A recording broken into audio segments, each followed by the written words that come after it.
Alrighty, let me do this. Uh, Let me take a moment to set things up. 35 minutes. 35 minutes left till this starts. Hmm. Life and pop out. And I'm gonna pop this out so I can see chat while I'm watching. That's gonna be fun. Watching chat while looking at chat while I this get this up and running. Hello, and I am back again for another reaction stream. Has been quite the haul because I've been doing a lot of this for uh this year, and people who is watching my channel seems to like this stuff a lot. So I am back for another one. This time it's THQ Nordic and its 10th anniversary. They're doing a showcase. Uh, Predictions. Maybe a Painkiller game. Painkiller remaster, maybe. There's been rumors of a new SpongeBob game. Might be. Uh, maybe something with Darksiders or another Destroy All Humans remaster. Maybe this time for the sequel. Or more, maybe more ports. Maybe ports to the Xbox Series X and the PS5. Maybe. Um, but yes, we are going to have a fun time with this one, since this is going to be an interesting ride. Who knows what will turn up, and just in case, I'll be muting some of the actual audio to this video. Maybe, hopefully, they don't use much of the copyrighted material music. Copyrighted material music.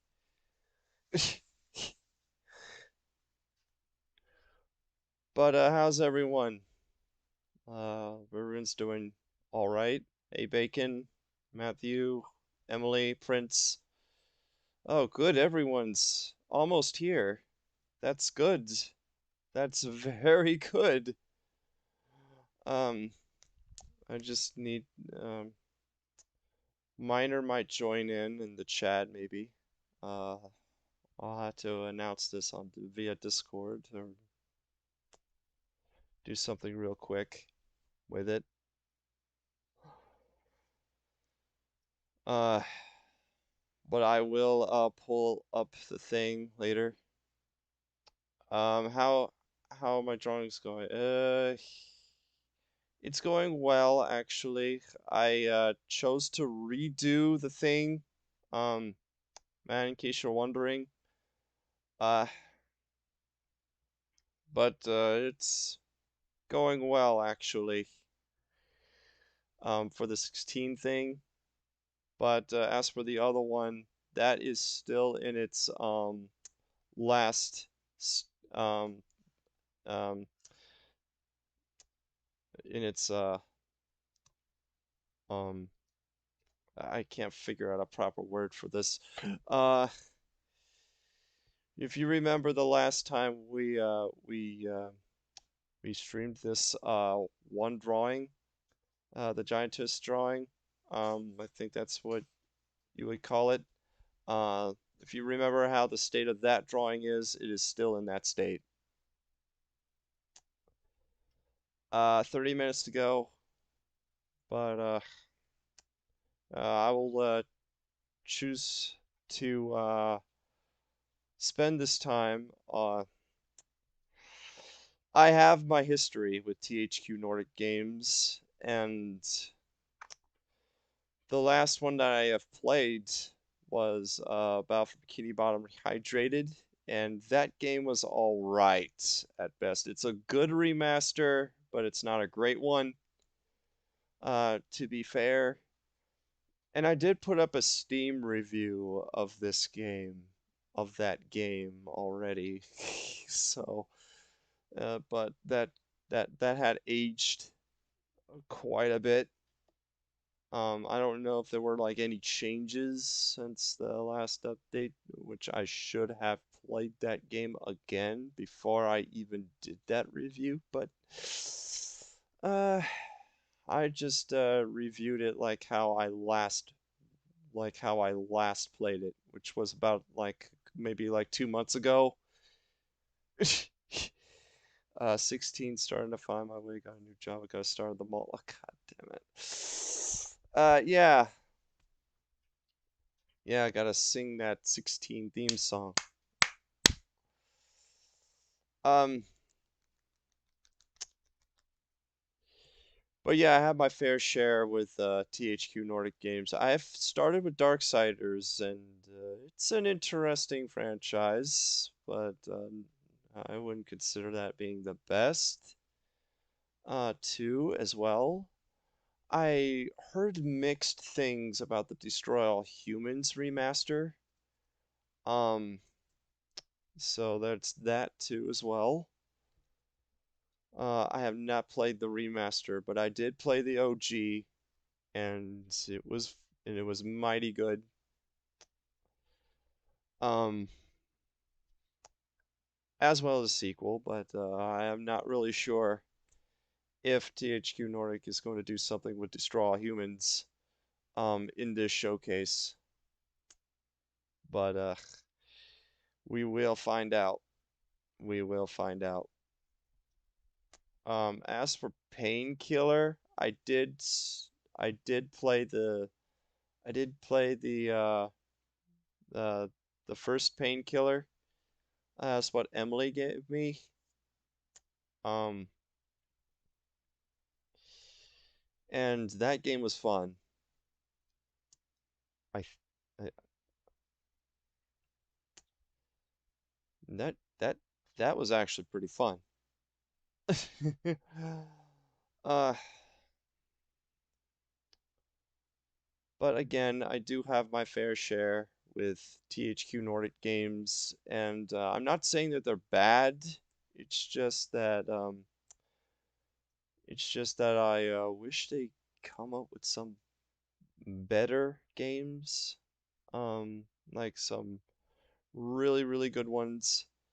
Which I have yet to encounter one. Uh, the Battle for Bikini Bottom Rehydrated came close, but it's it wasn't perfect, uh, so to speak. There was some things that I thought were wrong, and there was some good and there was some bad. Um, and that is coming straight from the heart that I played so much of the OG that I just noticed the little small details and all that stuff for um, the rehydrated version of the game. To be fair, THQ Nordic did not make Painkiller originally. People Can Fly, the original, and Battle Out of Hell, the only one THQ Nordic made was Hell and Damnation, which is fine, not as good as the original. Yeah, they did remake the first one and that is Hell and Damnation.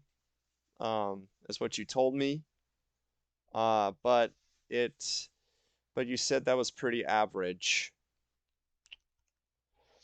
Yeah, THQ Nordic makes average games. There were not some of them are average, and some of them can be mixed at best. I have yet to stumble across a very good game that makes me want to play it to no end. And once again, Rehydrated came close, but not close enough. I'm glad that it that it was faithfully remade by developers that actually put a lot of heart to it, but it's still not a very great remaster. But it is a good one. There is a difference to that, but also Darksiders is one of the best Darksiders game. The second and third one both tried to ape things off of other franchises. In my personal opinion, it did it. It did it very poorly. Um, don't get me wrong, the first one rips straight off from other games as well, but I feel it did it the best way and it felt unique for what it was. Yeah, I haven't played much of the first Darksiders, so I can't, so you guys can really, so I can't really riff it off and say that it's decent yet. That's because I'm like almost halfway through the game. Uh, and I uninstalled it because I was saving room for other games on my PS4. Um, and that was also during the time when Persona 5 Royal came out, and I just wanted to play that. I did not get that on release, but I did get that for Christmas, and along with a sweet um Batava Figma figure. But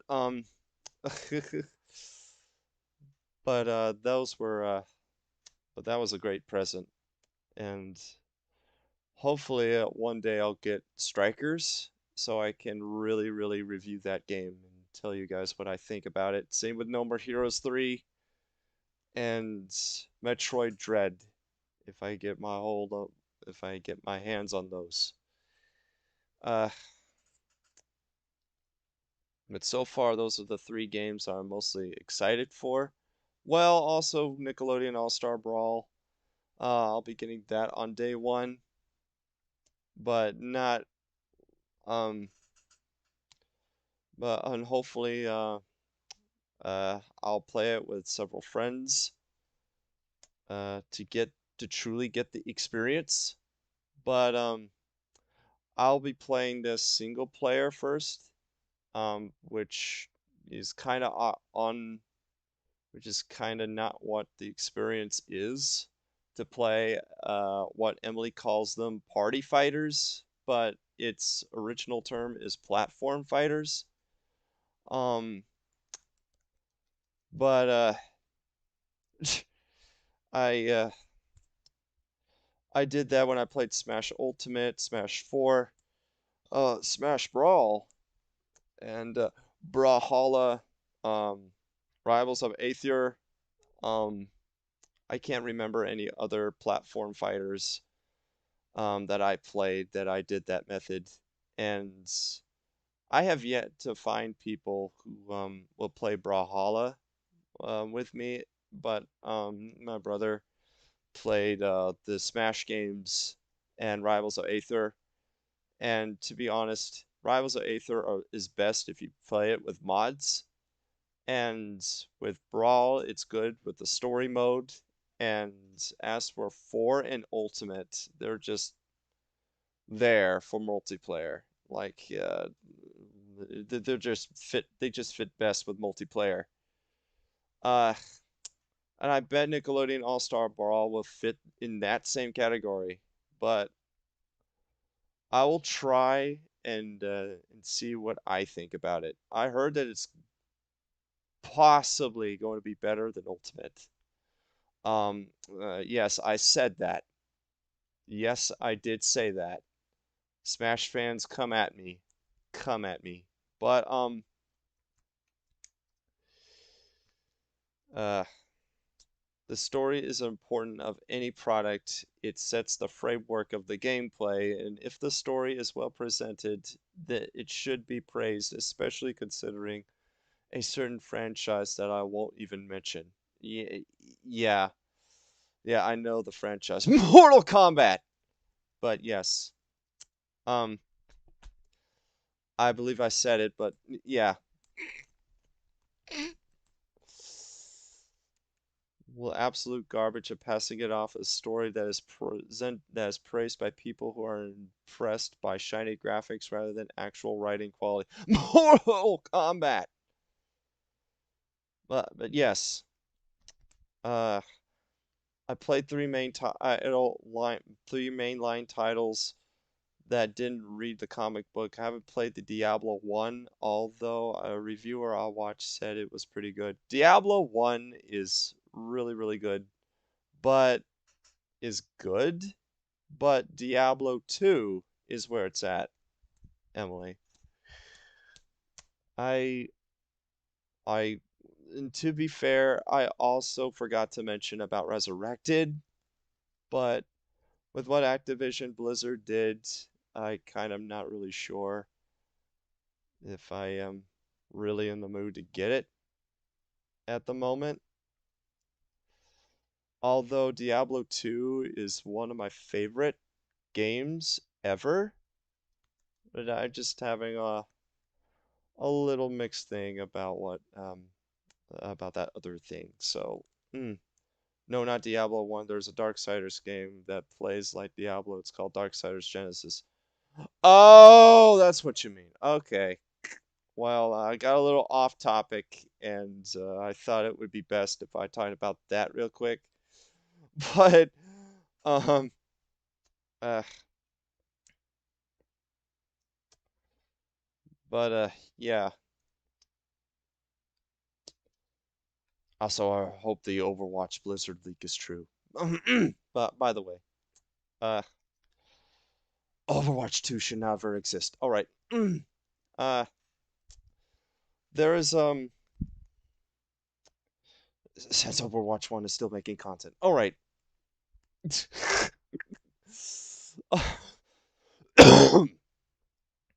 All right.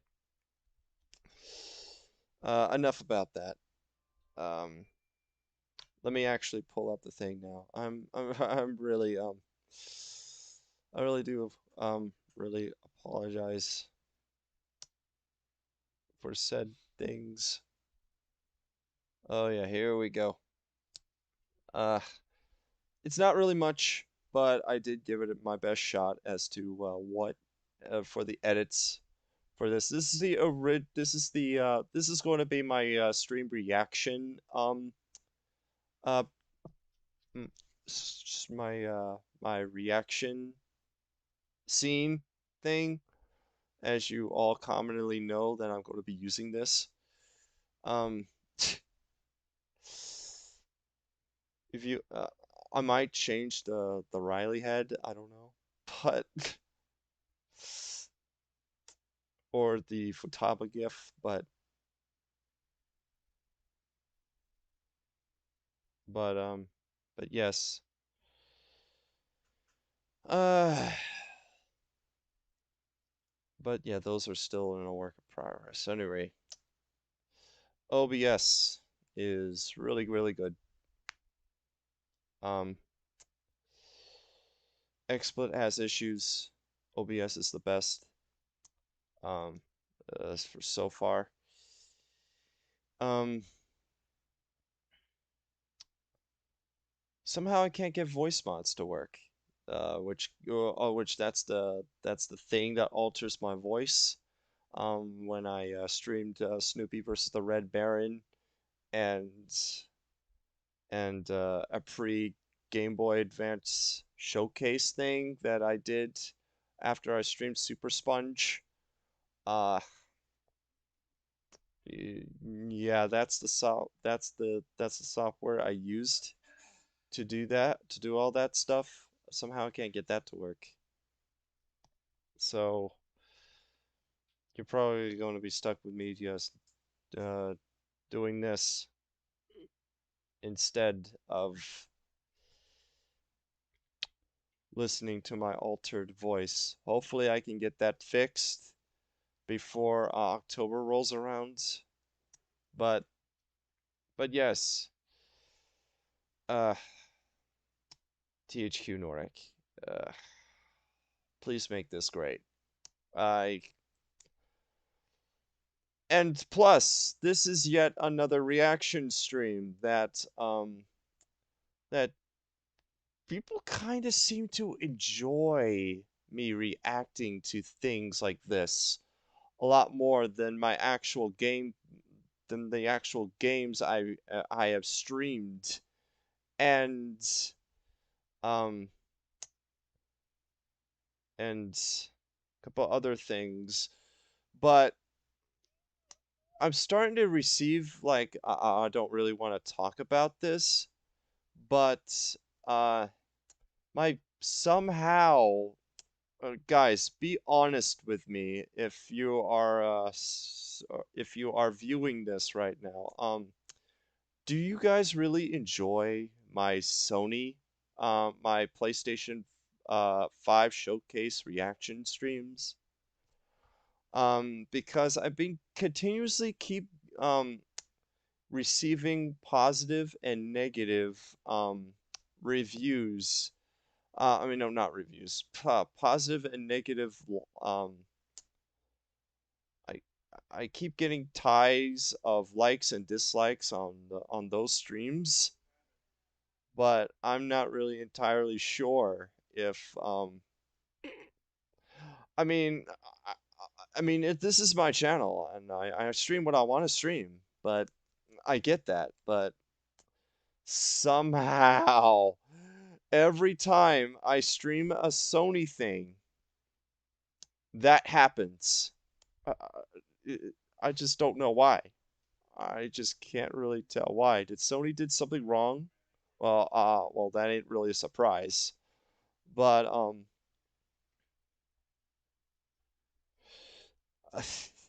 and yeah, and I gave my honest opinions on stuff, and that stream already left my brain. I couldn't even tell you the topics we had. Uh, no, there were like multiple.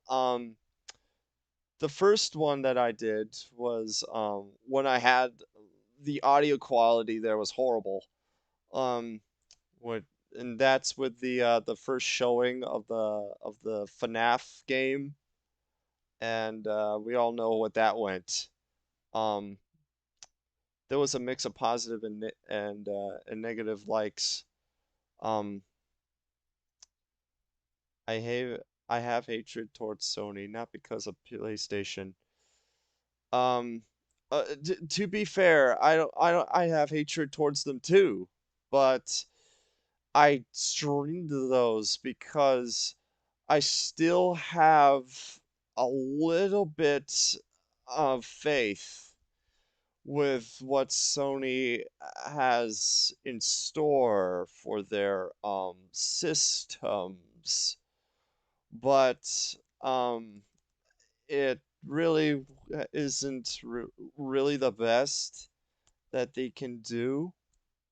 Um, like I still fiddle with like I'm a guy that still thinks the PS2 is the best console ever made, in my opinion.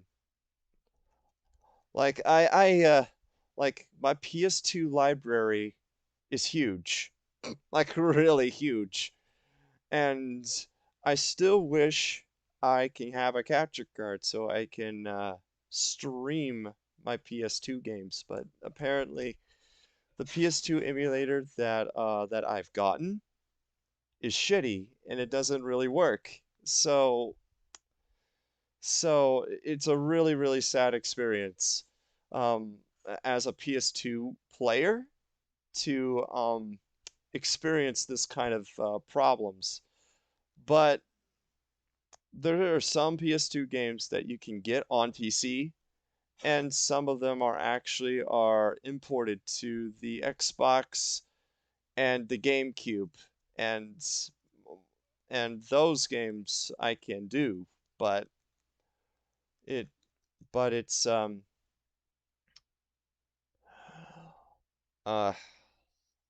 but I just have um I still have but I still have faith for Sony, but with the PS5 and the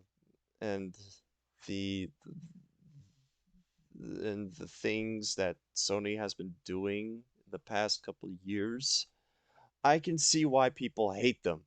Like like the closing of the PS3, the PSP, and the PS Vita stores, and because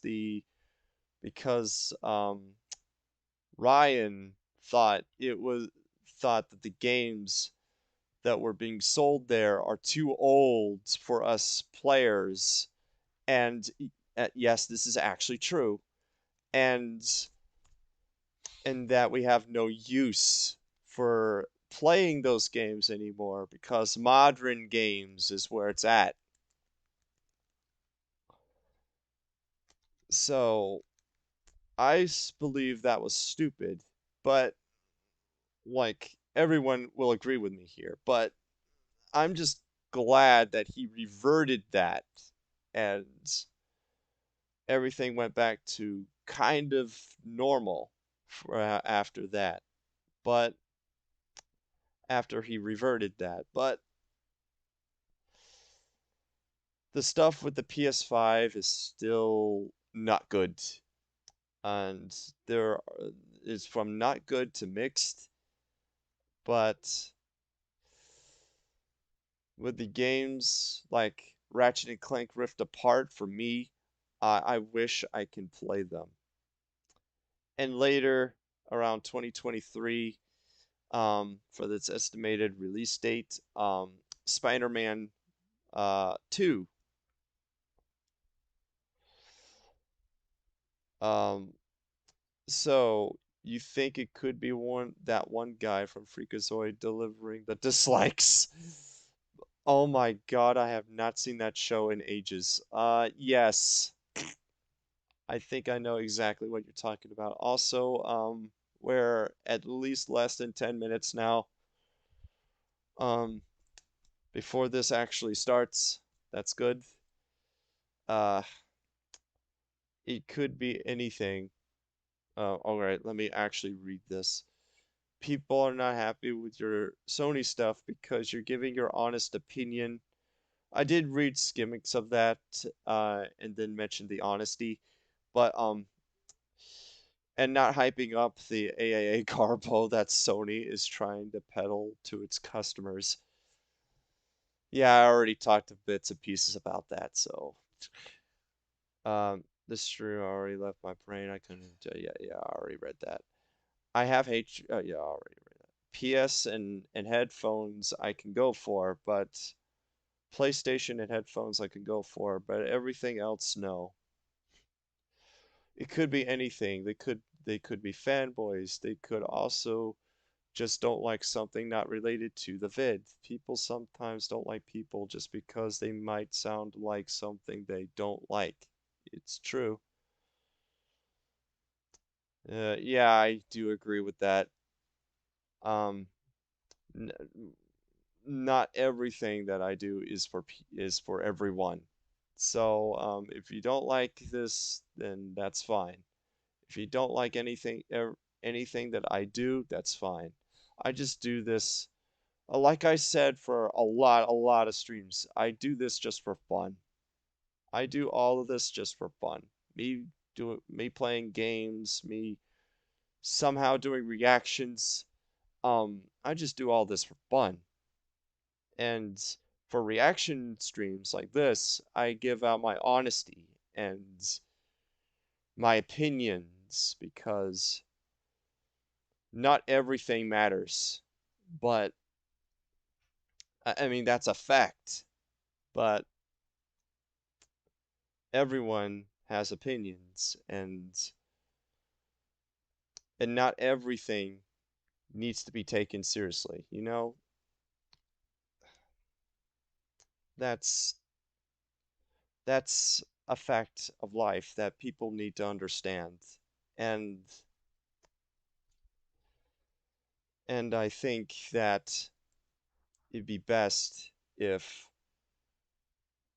like there like there can be facts, but people can give opinions and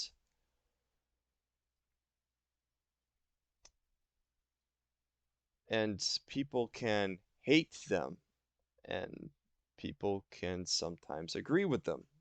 But I'm just thinking it's really dumb that people take them seriously and give out a defensive statement and saying that this person's all wrong and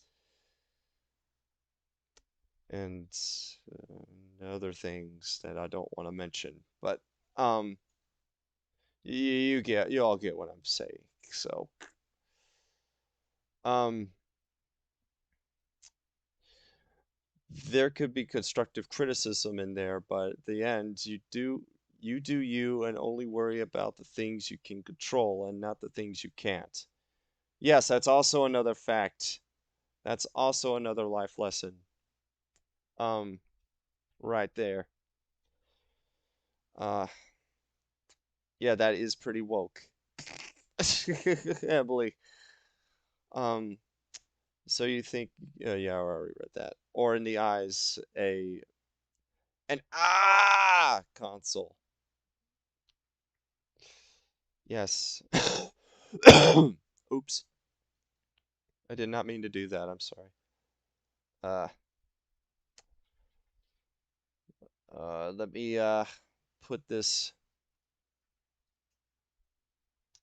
um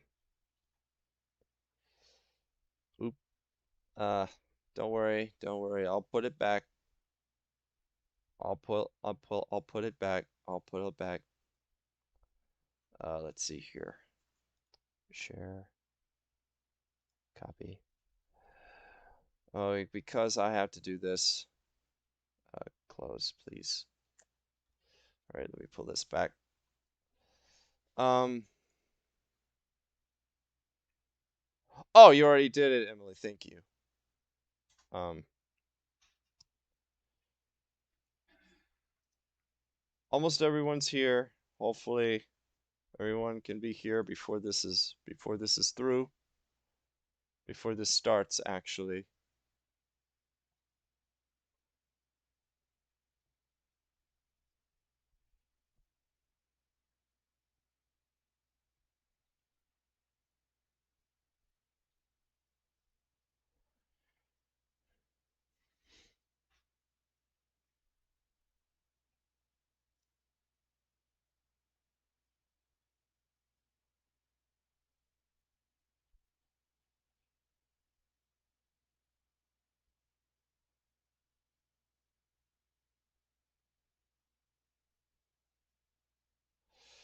Alrighty. I'll be putting this also in here. All right.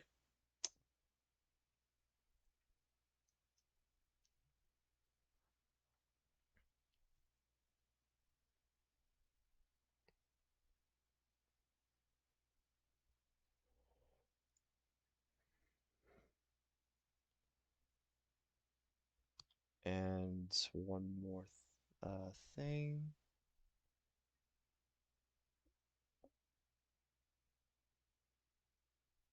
So,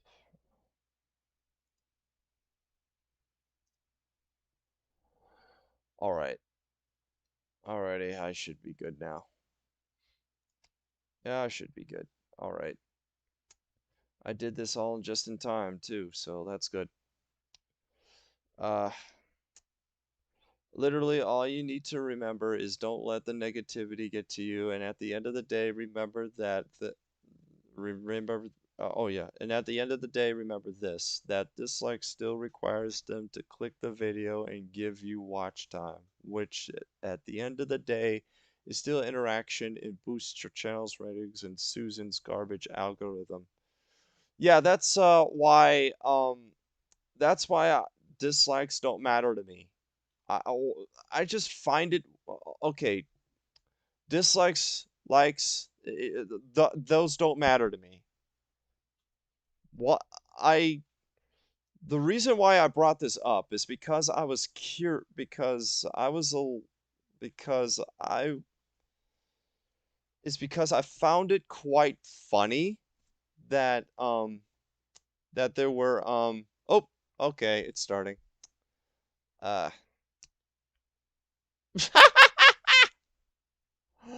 I just saw the little the little player thing at the bottom. Oh my God. Um but yeah, the reason why I brought it up is because I just found that quite interesting. Like it's some kind of bad, it's some kind of oh not bad. It's just some kind of mojo that it's just some kind of mojo uh thing that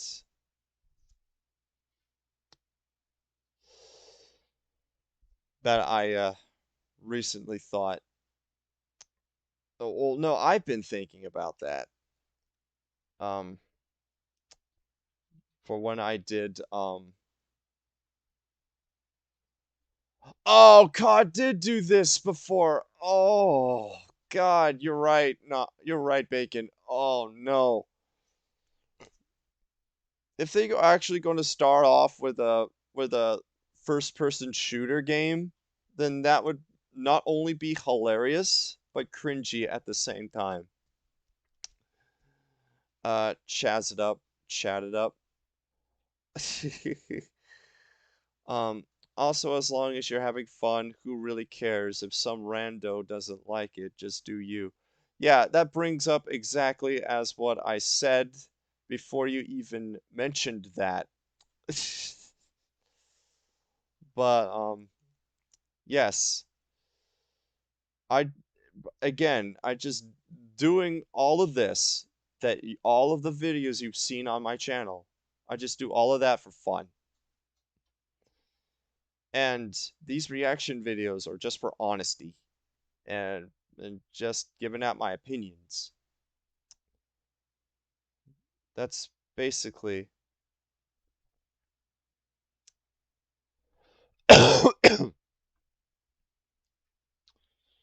so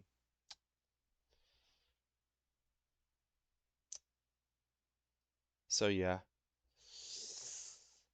I I I I don't like in one of those PlayStation vids. I think that was the recent one. I think that was the recent Sony PS5 showcase. That one had more likes than dislikes actually. Um than than uh than the video having uh than those other PlayStation showcase streams that have neutral response. Yeah, you remember that classic YouTube video game where in that one video people continuously keep leaving likes and dislikes to even the number of them? I find that quite interesting and funny at the same time. I participated in that, but I thought that was hilarious. I thought that was fun. Um, if THQ Nordic starts off with a first-person shooter, that more likely means that they're starting off with Painkiller. Shut the hell up. That's not cringy. That's great. That's exactly what I wanted.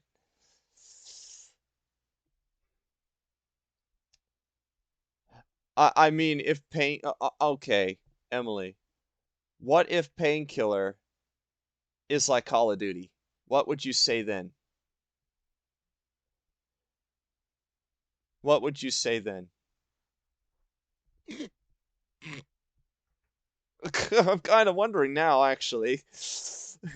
I'm just saying that as a joke. But curiously, what if Painkiller that they are showing off is like Call of Duty? What would you say then? And it has to be those Call of Duty games that we got as of right now. Like like um like Cold War, um War 2, uh I don't quite remember the rest. Infinite Warfare. Yeah, what if the if Painkiller was like Call of Duty, I'll be asking someone to shoot me in the face.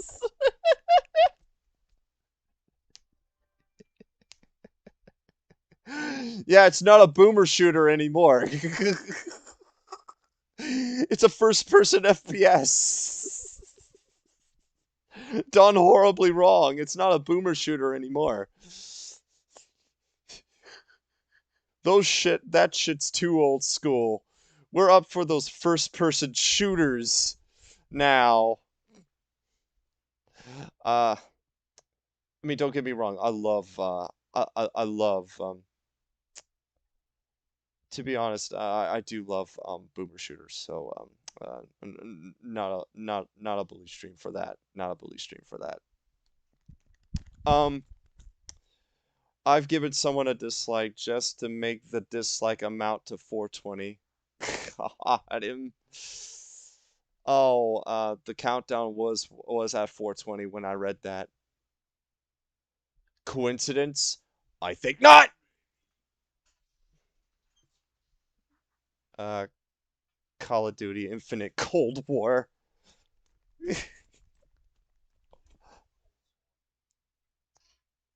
I just realized this, and it is strange to anyone else that games that are normally called by their fans boomer shooters actually move faster, tend to run better, and give more options than the new model or shooter. Play Ultra, Ultra, Ultra. What the hell? Did is the oh, what is this rat? What's this rat model? That's disgusting. Someone all over that. Um, the timer was up 20 because everything I do is meta ultra plus. Oh yeah, you should totally play Ultra Kill. It's a ton of fun. Yeah, you told me all about Ultra Kill and uh and Dusk and a Medieval. You know those. Oh, there's music now. Oh, there's audio now. I might want to turn that down. Oh, they didn't actually set up the audio until around this time. That's that's good. That's great. Great way to start a pre-show. Good way to start a stream. That's like how I start my things, kind of. Back in the day. That just reminds me of my 2017 me. That just reminds me of my 2017 me, where my audio is either poor or you just couldn't hear me at all with all those drawing streams that I've been doing on MS Paint. You remember those glory days? Um, if anyone watches my channel during that time, that shit was godlike. That shit was fire. I dare say Ultra Kill is faster paced and more intense than Doom. To be fair, it is, but Doom is still one of those top good boomer shooters, to be honest. So I wouldn't consider Doom to be like, I don't know, a second best game because I did enjoy 2016 Eternal. Uh, um, 1 and 2. I did not play 64 yet, but I may get around to doing that soon. Uh, also, just about a minute to go. SpongeBob, new SpongeBob game. Everyone who are just joining in, welcome. Hello, Bird of Terror. Uh,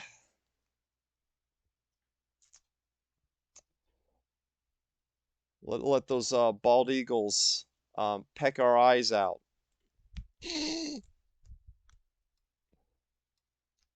7, 6, 5, 4, 3, 2, 1. And that was the quickest pre-show I have ever seen in my life.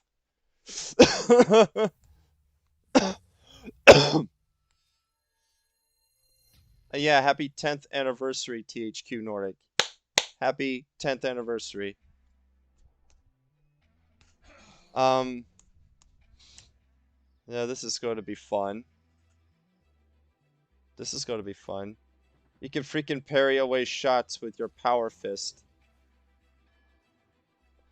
Oh no, they're actually going to show off the game, so they're going to be showing off. Oh boy. Rated RP to M, so we're bound to see a gun. Yep. Uh, that still footage there, that's definitely not Horizon. Definitely not Darksiders.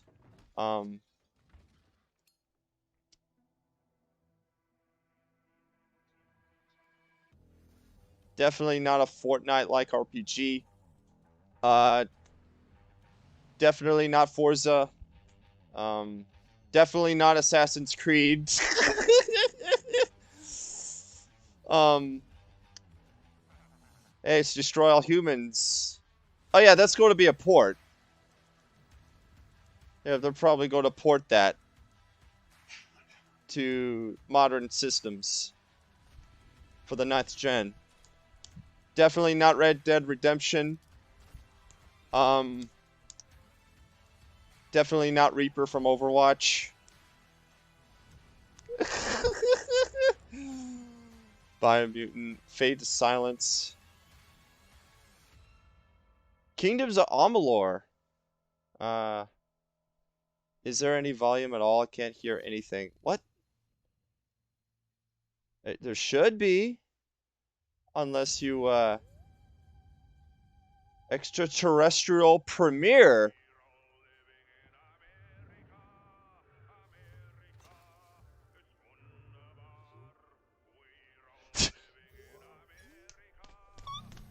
Okay, we're starting off with Destroy All Humans.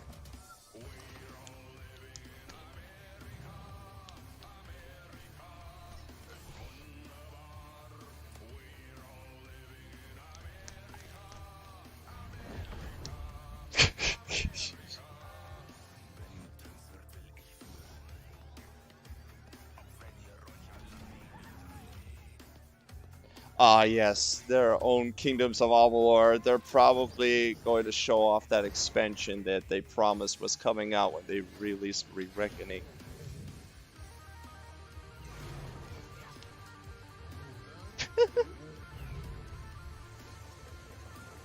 Destroy All Humans 2. It has to be Destroy All Humans 2. It has to be.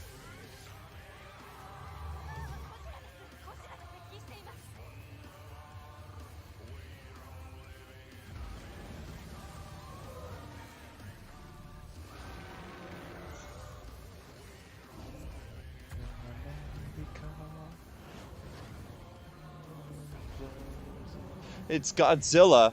It's Godzilla, everyone. Wow, what an easier way to kill him. Oh no, you aid him. Yes. Pump up the jam. Pump it up. Yeah, Destroy All Humans too.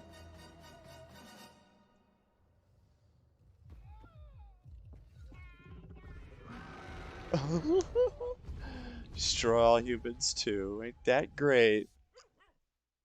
Hey everybody, what's up and welcome to THQ Nordic's first digital showcase. To celebrate their 10th anniversary, they wanted to share some exciting announcements and updates. Maybe Battle for Bikini Bottom 2, since that's what's probably going to happen. Bringing back Earth's favorite destroyer, Crypto, for another round of earth-shattering, anal-probing, human-annihilating madness, this time in the 60s. In Destroy All Humans 2, Crypto's got his eyes on taking over more than just America with new easy-breezy weapons of mass destruction. Destroy All Humans 2 reprobed. Let's go. Greetings, comrade. Mother Russia sends her regards.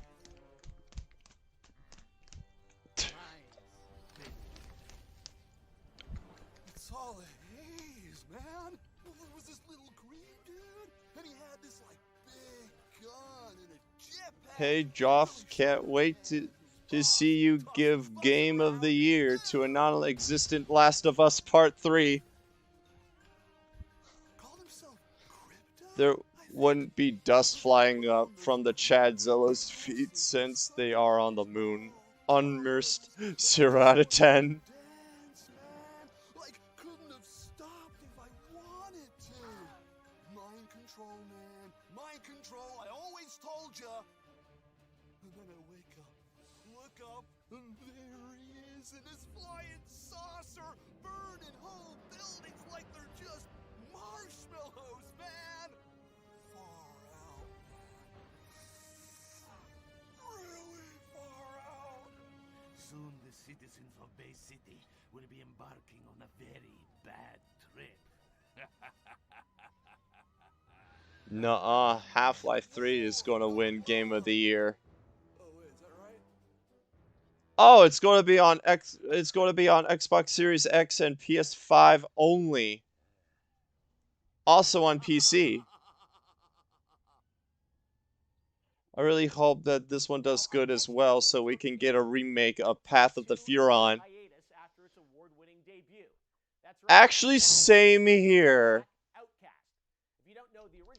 Sorry, I meant Deep Down. Maybe Big Willie Unleashed, but definitely Path of the Furon. Yeah, remake the PS3 game, please. But I did hear I did hear mixed reviews about the PC port of Destroy All Humans 1 remaster. So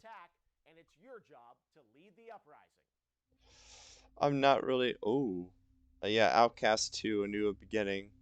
Okay, we're getting Outcast. Ever since the ancients left us, and as far as the moons remember. It's going to be on every console except for Switch, Wolf. Except for Switch. We are the keepers of all Yod's creations. Definitely not Civilization. Nah, just kidding. Hey, can you raise the audio a tad more, please? Are you serious? And give faith to our makers. Give me a minute. Let me check the OBS thing real quick. Maybe it's that. One will.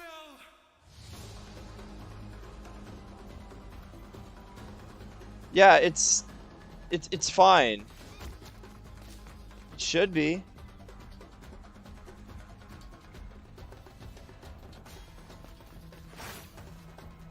The OBS volume shows that it's good.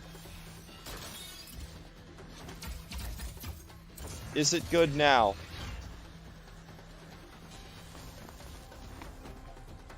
How about now? Is it good? I'm talking about Emily. It's okay now. At least I can at least understand them. That's weird. Okay.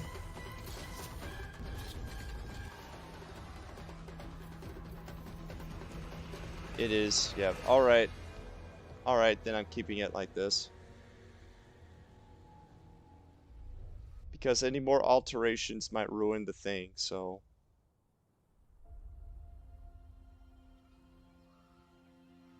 Either that or they're This is my home. but I'll turn this up just My a bit more. planet. Adelpha. Okay. Have you all seen the derp trailer for Arc 2? Ever since I was a girl. Arc, in my opinion, is alright. It looks interesting, but in my opinion, I'm just not into those kinds of games. To protect Adelpha.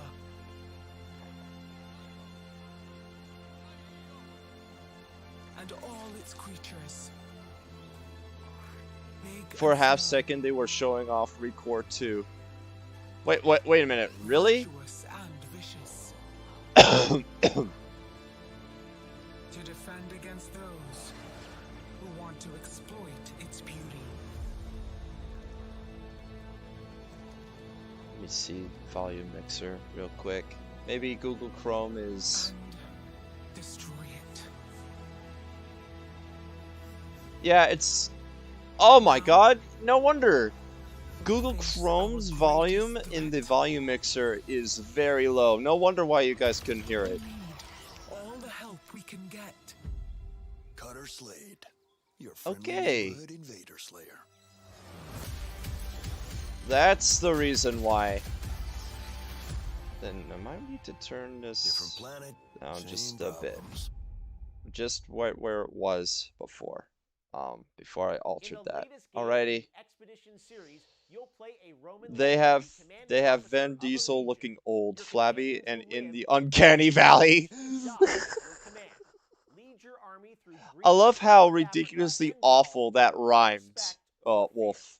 Meet I powerful appreciate leaders, that pun. pacify provinces, I gather do. resources, and care for your legionaries. Play as a male or female hero. Ladies of Rome, why not go rewrite history? In Expeditions Rome, the die is not yet cast. Yeah, Expeditions Rome. Oh yeah, that's what I joked about. This isn't. Very good. Stay here. I have the best. That this protocol. isn't Assassin. Wait a Raise the minute. alarm! Romans are within the city walls! Hello everyone, I'm Jonas Weber. And I'm Sonat Oster. We're from Logic Artists, working on our newest game, Expeditions Rome. Expeditions Rome is a tactical turn-based role-playing game set in the Emily, ancient Roman does Republic that guy right on the around the left Julius look Caesar. familiar to The you? game casts you as a young Roman noble who is forced to flee Rome, and you seek refuge in a legion where you'll rise through the ranks and A eventually certain assume friend, command of the legion you might yourself add. as his legate. In our Maybe, game, combat takes place kind in of. history, where you vie for strategic positions to overwhelm your enemy. We They focus on have giving each Vin unit a wide Diesel. range of Oh skills yeah, to choose from yeah. that allows Meta. you to really try different things Okay. and find your own way to tackle each encounter. Yeah, our goal with See, it's designing always the good combat of system reading was to everything in make the you chat, feel like a but small, sometimes elite it may group go of in professional there. Roman But soldiers facing off against the barbarian hordes. You are very well equipped. You're very well trained. You Darksiders, have to come experiment on. with your skills, Hey, seeing which come from your Miner! weapons Miner, and you're bonuses which come here! from your classes, I and predicted that find you the might best show way that up, your but characters can work hello. together to survive in the face of these overwhelming odds. Ultimately, it's a role-playing game, and the most important thing Of to course, us is to give you a RPGs. strong, deep Yeah, story I know full what of RPGs memorable are. characters, some of which are I from know this real is an history, RPG. You don't because have our to game tell is us that set it in the is. real world, right around the end of the Roman Republic. Our story spans a decade, and it takes you all across Europe, including, of course, to Rome herself. What I really like, though, is our approach to choices and consequences. There's a real sense of the world reacting to what you're doing and the role you decide This to play. kind of Choices and feels consequences are like... a huge deal to us. We've spent a lot of time and effort making sure that even small actions you take can have surprisingly large knock-on effects. This Decisions you kind of make feels right at like the start of the story Diablo. can come back multiple times Kind throughout your of. life. Don't kill him. He deserves worse fate than that. He should try being Cerberus himself. Killing him is the safest option. He clearly holds a lot of sway in this region. The locals might try to rescue him if we keep him alive. This is by far the biggest game we worked on so far. It is more than twice the size of our previous game in the series. And we talked on a few things in the game, but we haven't even touched on the majority of the features, like managing and commanding your legion in battle, crafting items, leveling and equipping your party, or treating the injuries after a fight, or expanding your war camps, Really unlocking passive features. games. We haven't even talked about the music either. Our composer Tom Farnon has done a fantastic job of bringing to life all of these diverse cultures in the game.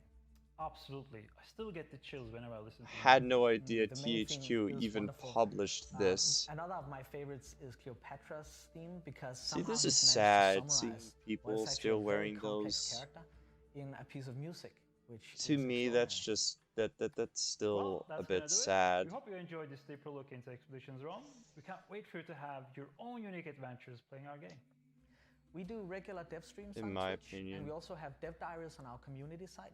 So we'd love for you to join us there and take part in the conversation. We also have Facebook, we have Twitter, we have Discord.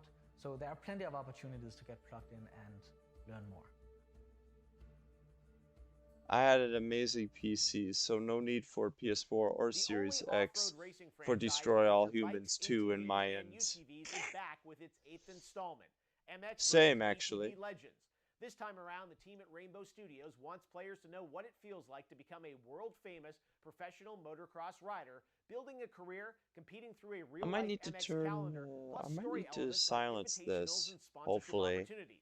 maybe. This in addition to the new Trails mode, which takes riders across various outdoor environments, as well as squad-based multiplayer gameplay supported by Rainbow's new server infrastructure.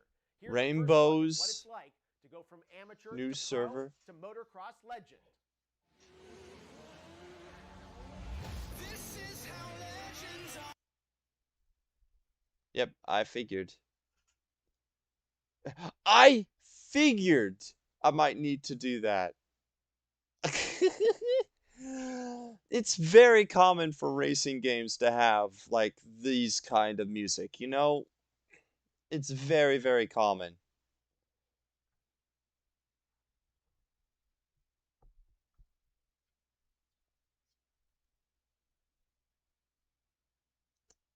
Who knew? It's somehow common that racing games have that kind of trope for copyrighted music.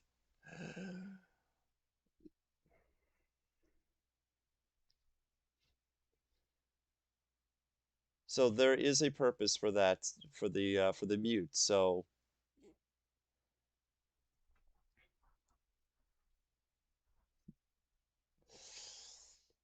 I don't even know why, but Nickelodeon Kart Racers 3 when my net needs help. I'll be right back. All right.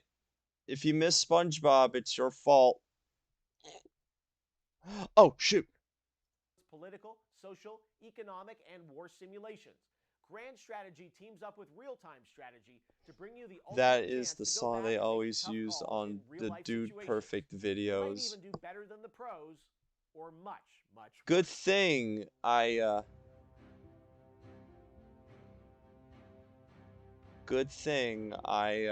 silenced this.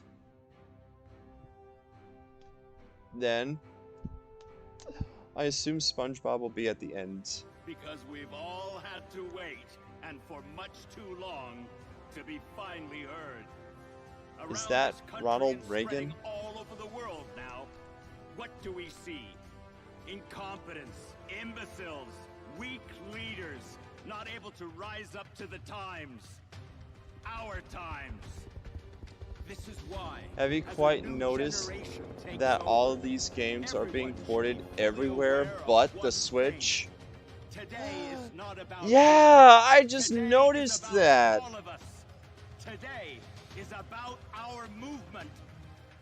There are millions of us out there joining THQ our Nordic cause. just maybe just hates And the it is Switch together, bound by this cherished because they heritage, might consider we it will as show like, I don't them know, who we useless are. port of hardware. We've only just begun. Not a bully to the Nintendo Switch. Not a bully to the Nintendo Switch. Don't worry. I love that. I love the Nintendo Switch, but some games just don't fit for that, you know? Even some modern games. that were meant for powerful, powerful consoles.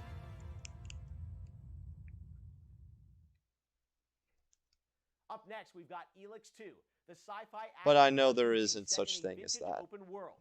If that didn't get your engines going, maybe this will. There will be fireballs.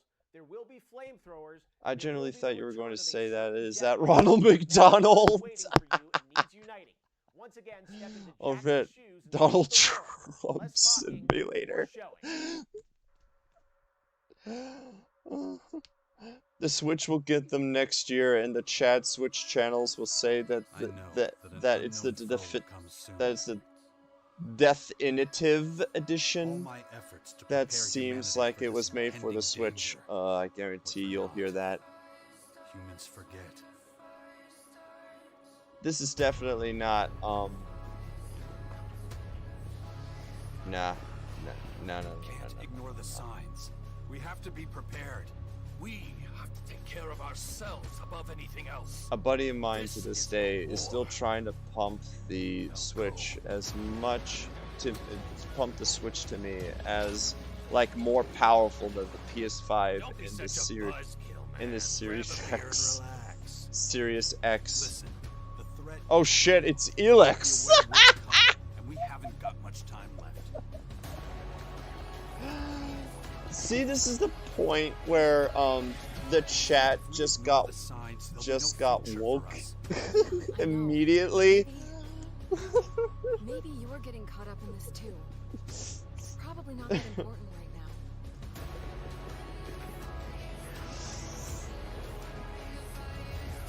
Series X, what's wrong with you? Speech to text. We have to do something. In case you hadn't noticed, I have other things to worry about. Series and I could really use some X, I support love that. here and now. I just love how Shit. I just love how those 3 comments rhyme, and that was amazing. And it was during the name Elix. Coming to you from Hemimont Games is Jagged Alliance 3. Jagged Alliance 3. I thought it said Jagged for a second. Less heroic freelancers from a pool of numerous From the way he characters said it, each with it's very individualized weird. personalities and skill But sets. For the people who remember Ivan, yes, he'll be there too. why do I know This what world reacts Elix to your is? The decisions, name and the fate of sounds the so country rests on familiar. your shoulders Elix alone. was actually pretty Because of damn good. course I'm it excited for the sequel. Looks clear. The diamond should be upstairs. I mean, it's okay to like the Switch more, but don't knowingly lie and say it's more powerful. Yeah, I will not agree that it's more powerful than the modern systems that we got for the 9th gen. Retrieving diamond. Heck, even some properties of the 8th gen consoles. Oh, Corey, Rehydrated sold 2 million copies. Speech to text trying to flex all over Elix. Damn it, Wolf. Gonna shoot gun. Gun is shot. Jagged Alliance. Let's eat some checks.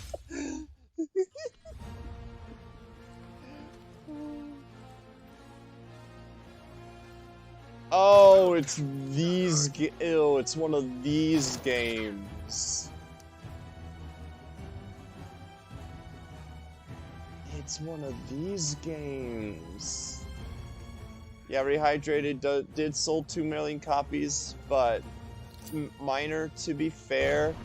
It's a good remaster, but it's not a great one. There are some problems with it, but I can tolerate it.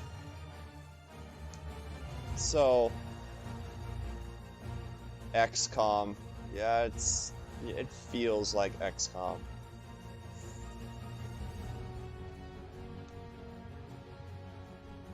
This actually feels like XCOM, kind of. Coming to everything but the Nintendo Switch. Yeah, coming to everything but the Nintendo Switch. Only Thank on you all PC. so much for joining us today. I hope you had a great time and are just as hyped as we are for all those upcoming games. But wait, I almost forgot. Legend claims that the wishes of those with pure hearts can be granted with a vial of mermaid tears. Are you ready, kids? Oh, shoot!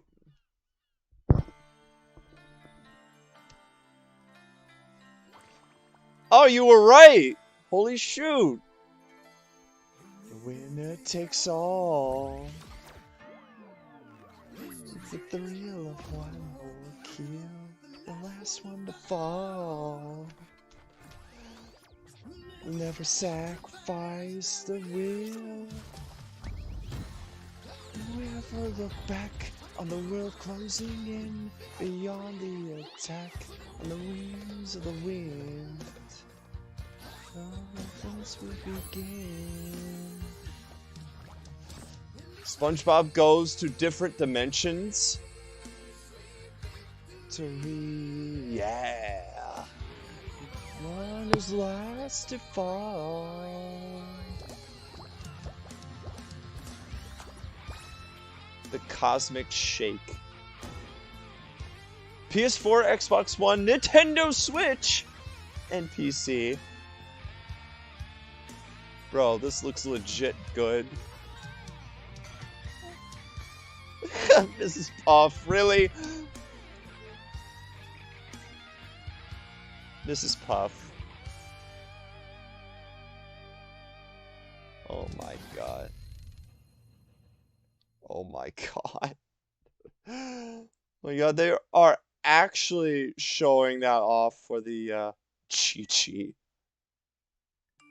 WB.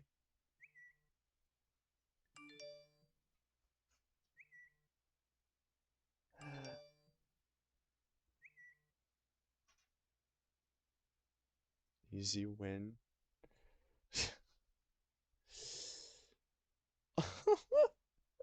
As of today, THQ Nordic Handy Games Not Included has 42 games in development. There are 28 still unannounced after this showcase. Thank you for watching. Well, that was interesting, actually.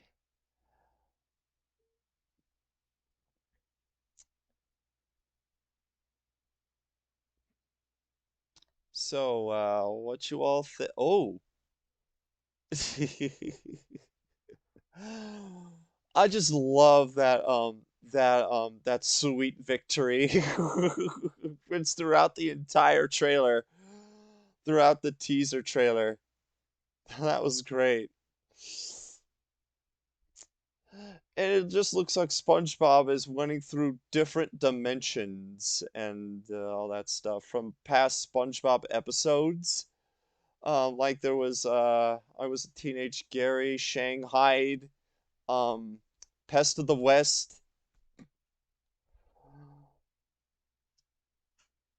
BC, before comedy. Um, it was basically interesting.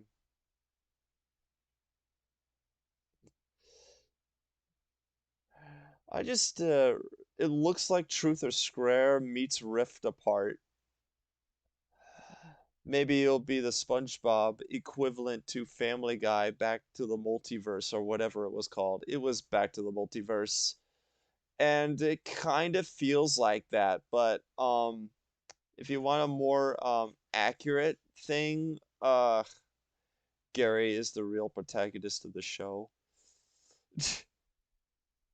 um yeah, I kind of forgot about the game now. Damn. Uh but that was actually a really good and decent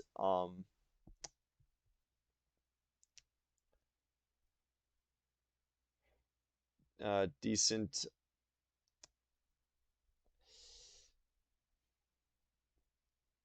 Gary was the GOAT. But this was actually quite a decent showcase. And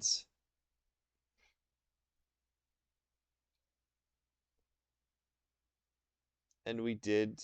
It wasn't super fucking long. Everyone else is like everything else was like 3 hours. Yeah, this was actually really good. That I think it might be um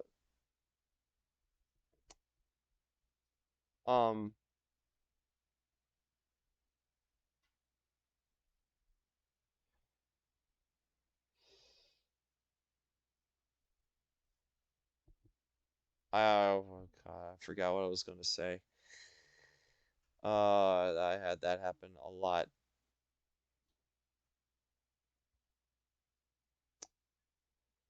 But this is legit.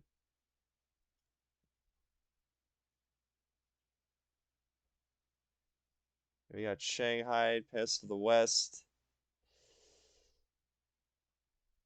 Reference to that Seahorse episode. Oh, mostly band geeks. Mostly band geeks.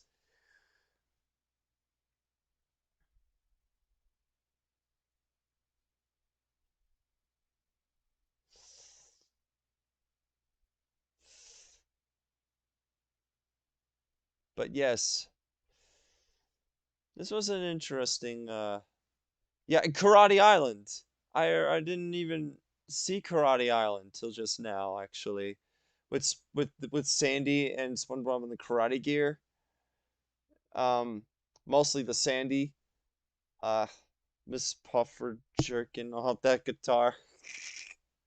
I mean, it would have been okay with it being a little longer than it had some more stuff to show, like the Kingdoms of Avalor DLC that we still don't have, or something like Darksiders 4 or Painkiller HD Remaster. That's always a possibility. Coming soon to your favorite hockey arena. I put like 15 hours into a game that came out called Crown Trick, and I ran into a never-ending load screen bug known issue that needs a patch. Pissed me off.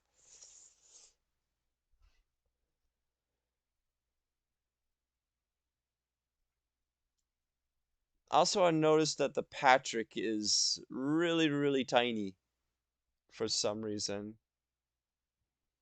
We'll get more logic about that later, maybe. Yeah, the Patrick is a little tiny.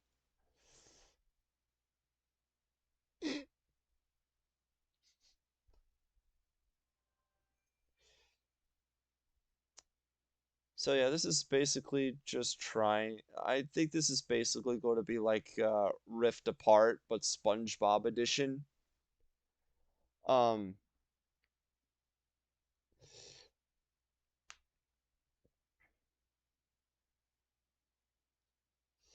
Darksiders is complete. No, the last game was Strife in Genesis. But I just like that the SpongeBob game is only the game that is going to be on the Switch in this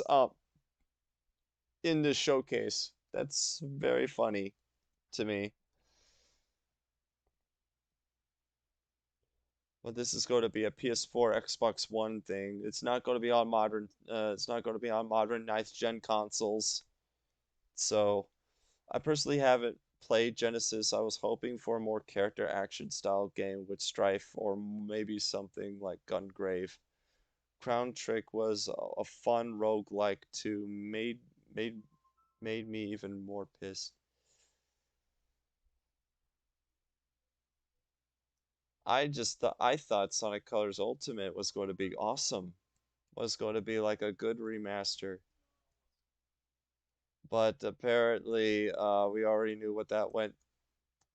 Why do I even bring that up again? That's another good. This is another stream that I just brought up. Sonic Colors Ultimate again. I don't know, something about that game is just really too disappointing to me. Like like I just can't stop mentioning it. Like how Emily just couldn't stop mentioning about Mortal Kombat 11.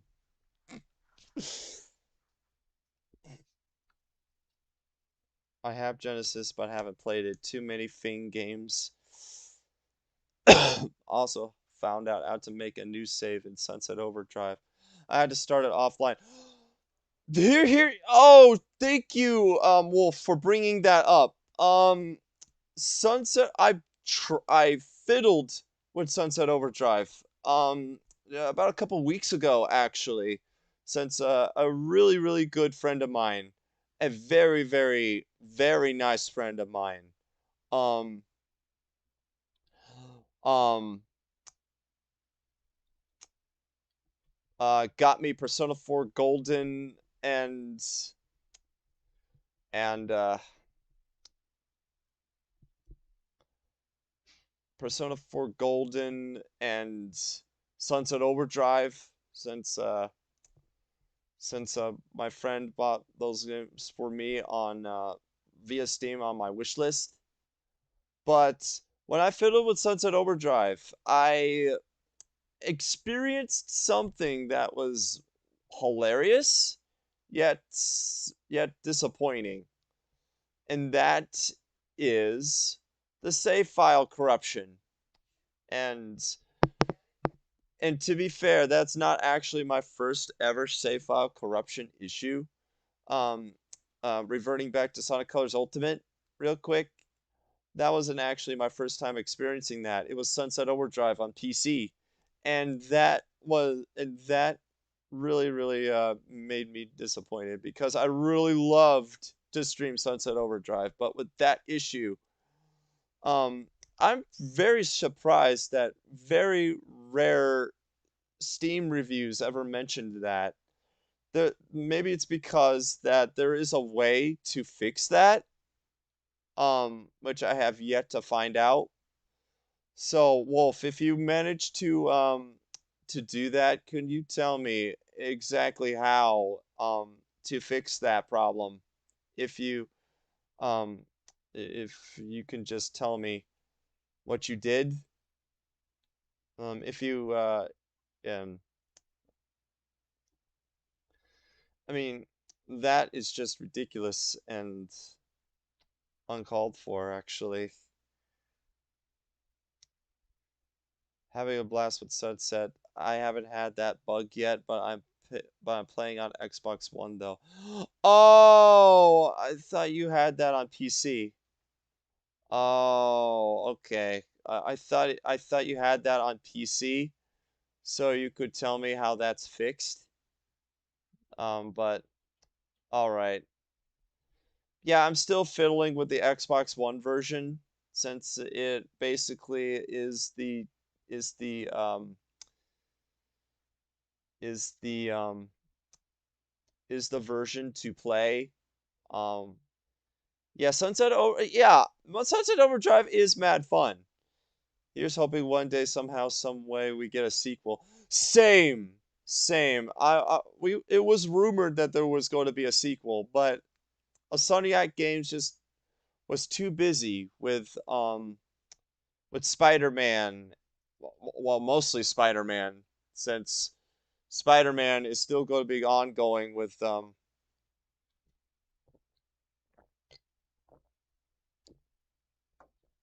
I need a drink. Damn. Um with Spider-Man 2 coming only on PS5 and Xbox oh wait no, only on PS5. So that is going to be a thing that that's another thing that we're all going to lay our hands on a PS5 for. I had a dream of a Sunset sequel trailer. Maybe I was really high.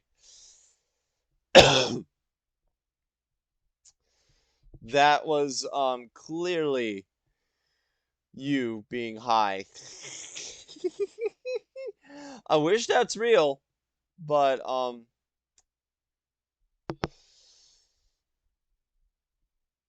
apparently it isn't. Also, Cosmic Shake. Hmm.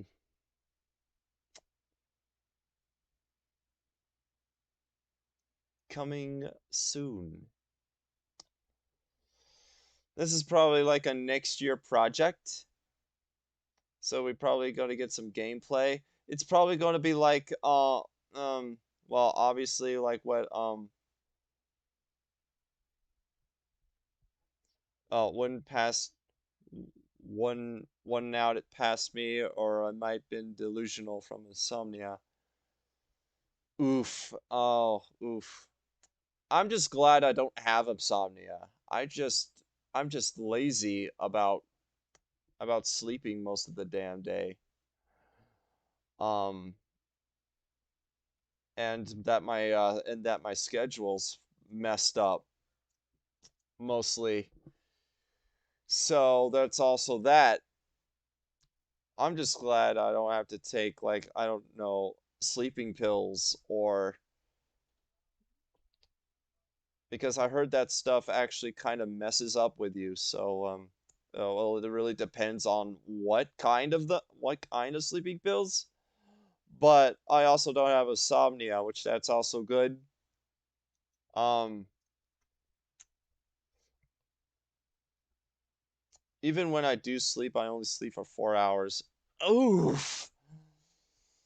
To be honest, oversleeping is also a bad thing, since I did, however, oversleep before.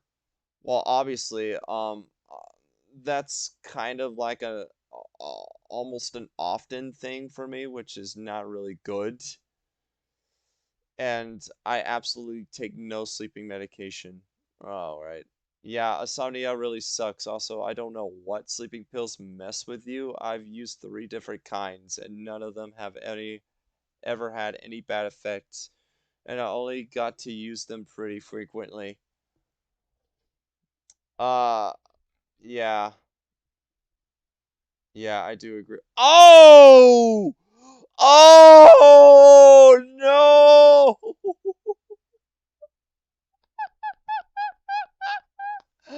No, THQ Nordic, what the fuck? Oh no, are they bad? Is that bad? No. Okay. Uh 36 3652 11742. Wait.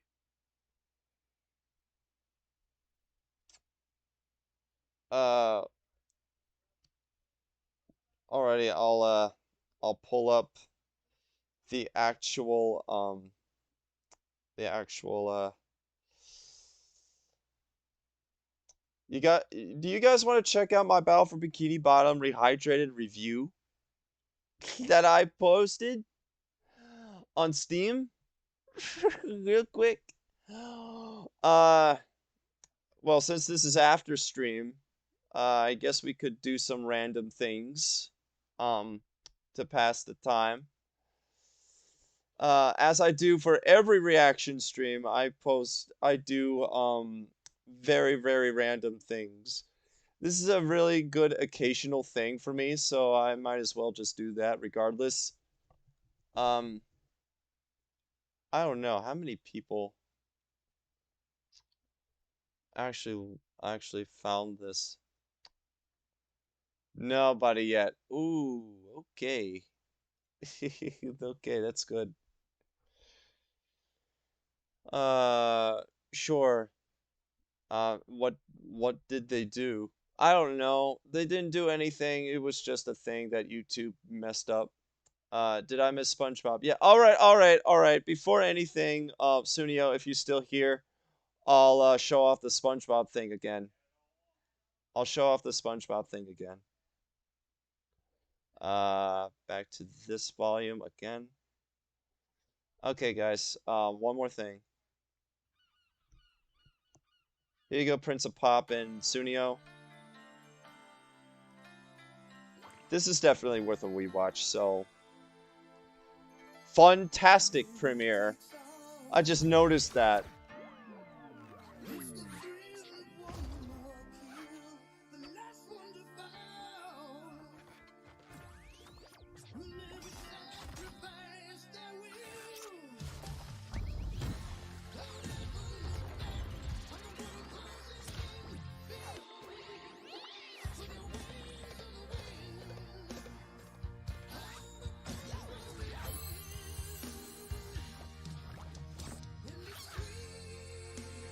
You know, this is actually better than what the Super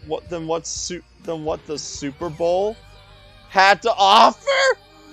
Yeah, you remember the you remember the Super Bowl halftime show that was going to feature SpongeBob's Sweet Victory?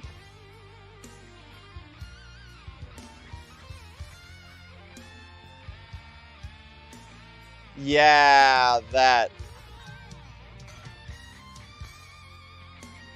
Yeah, still, this Mrs. Puff, though.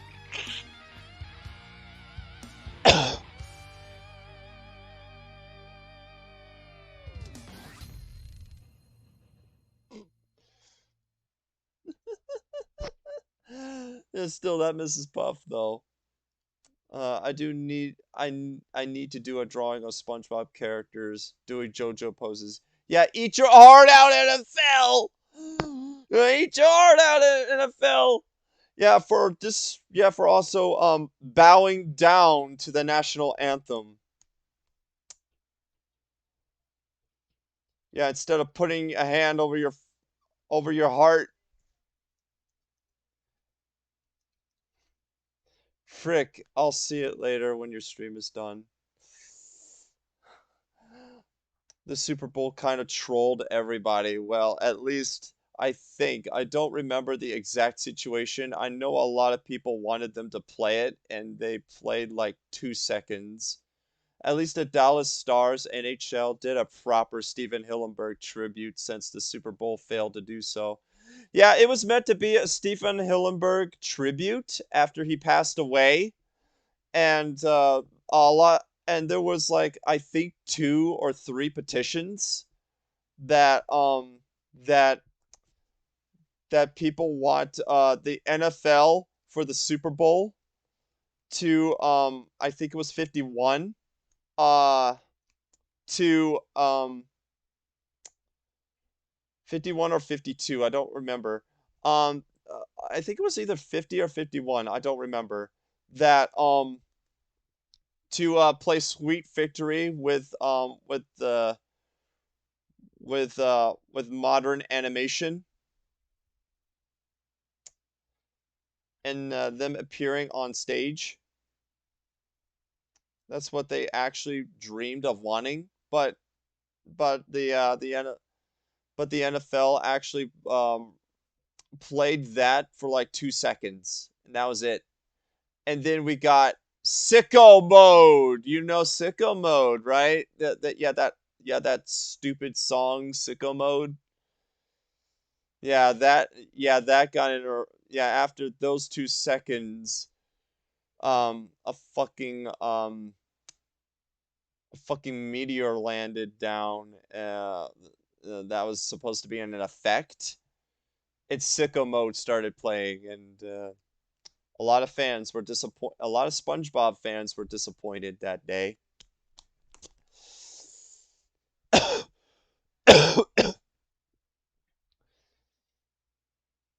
And my parents were actually wondering why there were like 2 seconds of Squidward like of Squidward swinging his baton, singing a 1 and a 2 and a 1 2 3. And the stars gave them all outfits in green. Yeah, to represent their color. But yeah, after I think it was a month after that the NHL oh wait, no. I think it was about a couple weeks later that that the NHL uh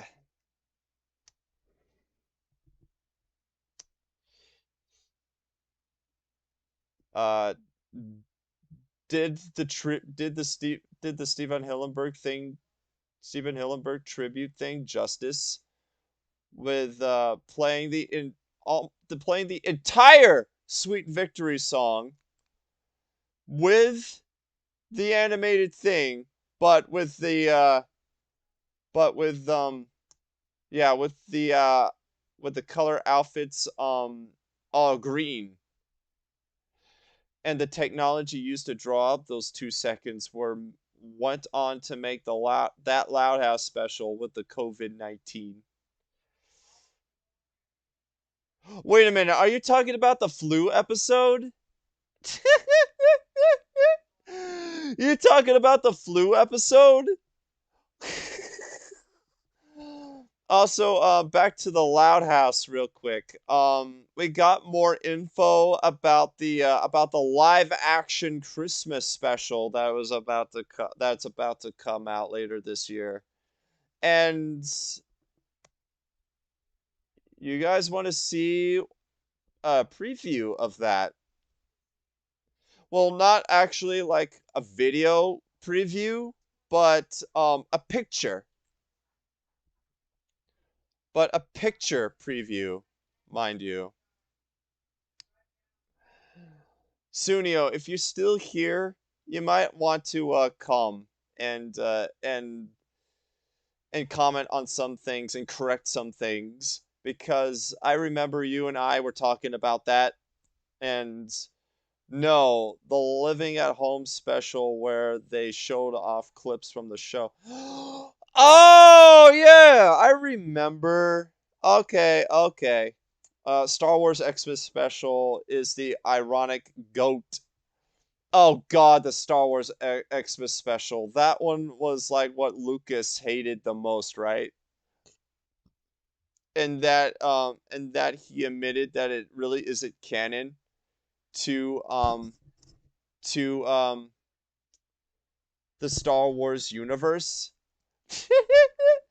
And he also admitted that he wanted to find every copy made of that Xmas special and burn it all.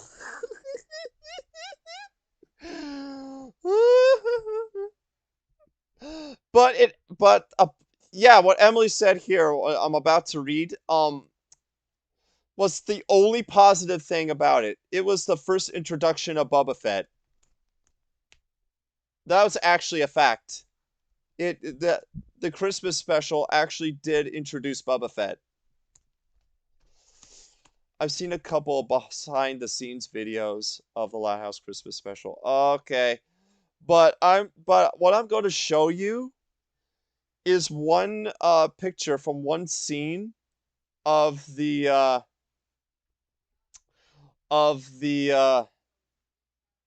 I'm going to show also going to share some cartoon um comparison things too. Mostly the height difference. Okay? There's a reason why I'm going to mention about the height difference. All right? Guys, you gotta be prepared. You gotta be prepared for this. You have to be prepared for this. All right, let me see if I can find. Okay, it's um where's the window capture 10 maybe? Yeah, it's window capture 10, and I don't really like how that Riley looks like that, really. That's the only thing I hate about that. about this about this scene setup is the fact of this Riley here. I mean, I could crop it to uh to make it look like it's meant to be but I'm just going to leave that there for now because I got to show you guys all this. Let me actually find this out real quick. I have to go to Discord. Oh wait, no, all of this. Wait, no, I had to look at this. I had to look at the animation references.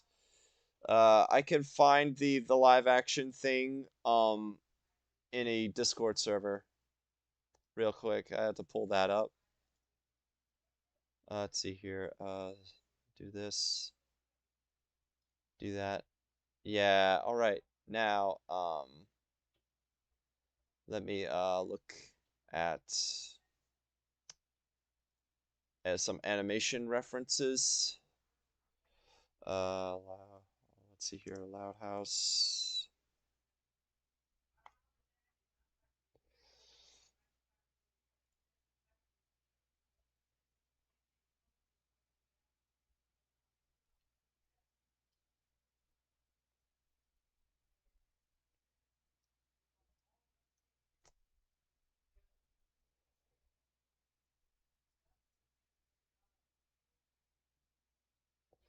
Well, I don't think I can actually find it. Can't actually find one, actually.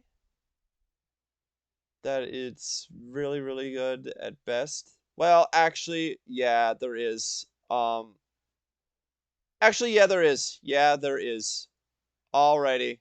Well, no, I need one with the parents. Um, shown.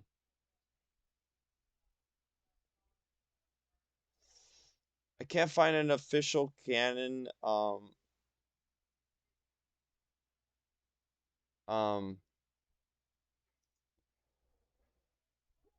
uh,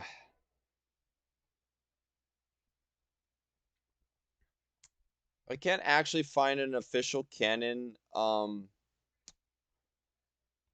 there is a high chart for the sisters, but not for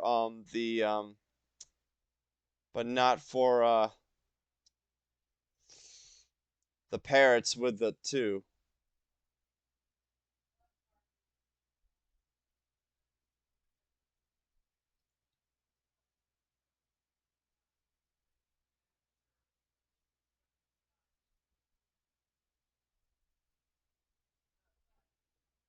Oh shit. Season 3, the full season 3 is out already on DVD, and I didn't even realize. Good. Because season 3 is when the show started to kind of decline. Um,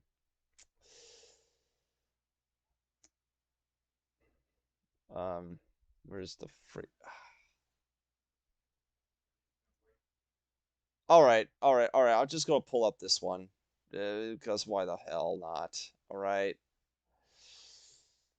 There's really no point whatsoever, but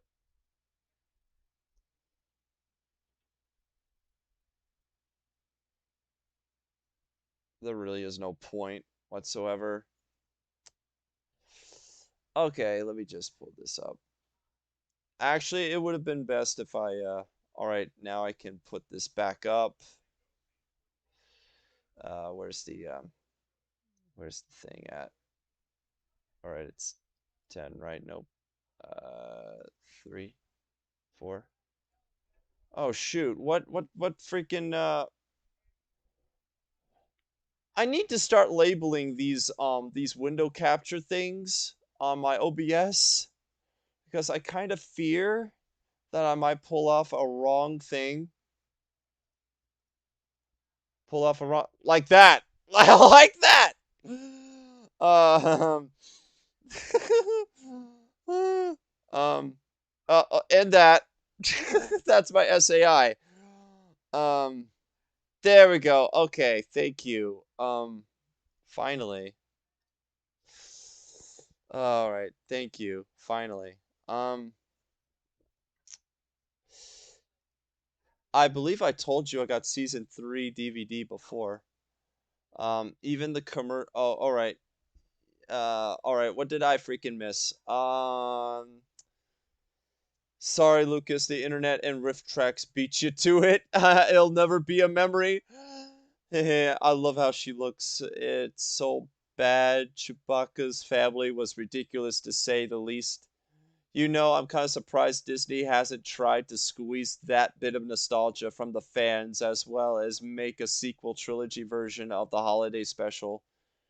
True, it's probably being remastered as we speak. Even the commercials. When I first heard the name Ganondorf, I thought he was going to be a lot shorter.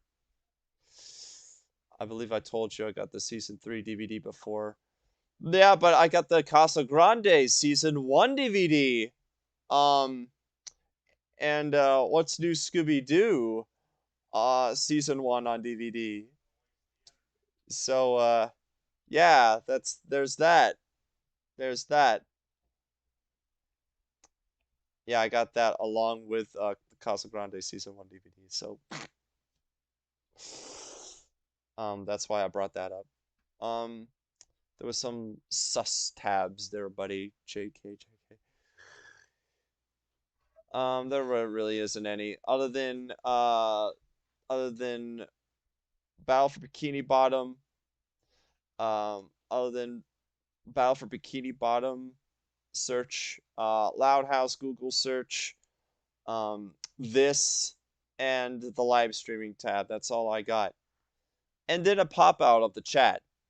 That's basically what I got as my tabs. But I did, however, pull out an interesting yet funny SpongeBob image by accident. That was supposed to be an image for when THQ Nordic didn't do a good presentation. I was going to post and didn't release a SpongeBob game, and that SpongeBob thing on the one there is a fluke. So if that was the case, then I got this image.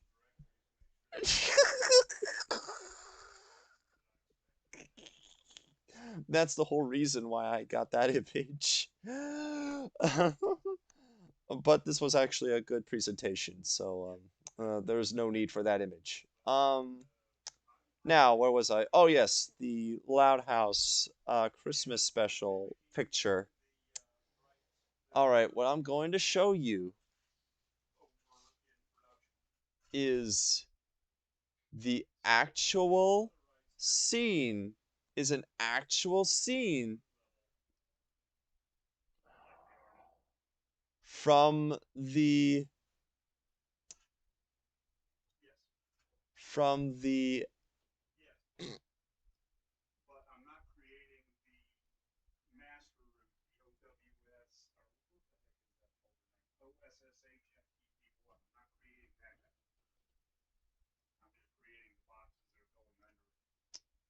give me a minute. Something's not right.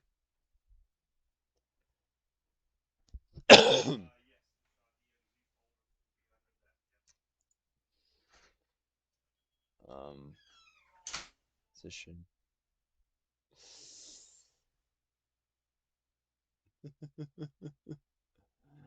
Fade. Alrighty, guys. Now, I don't have the actual height for the sisters, but just a little spoiler. Um, Luna, um, you know, the sister with the who has a British accent and has a has a rocking style attitude. Yeah, that sister. Um,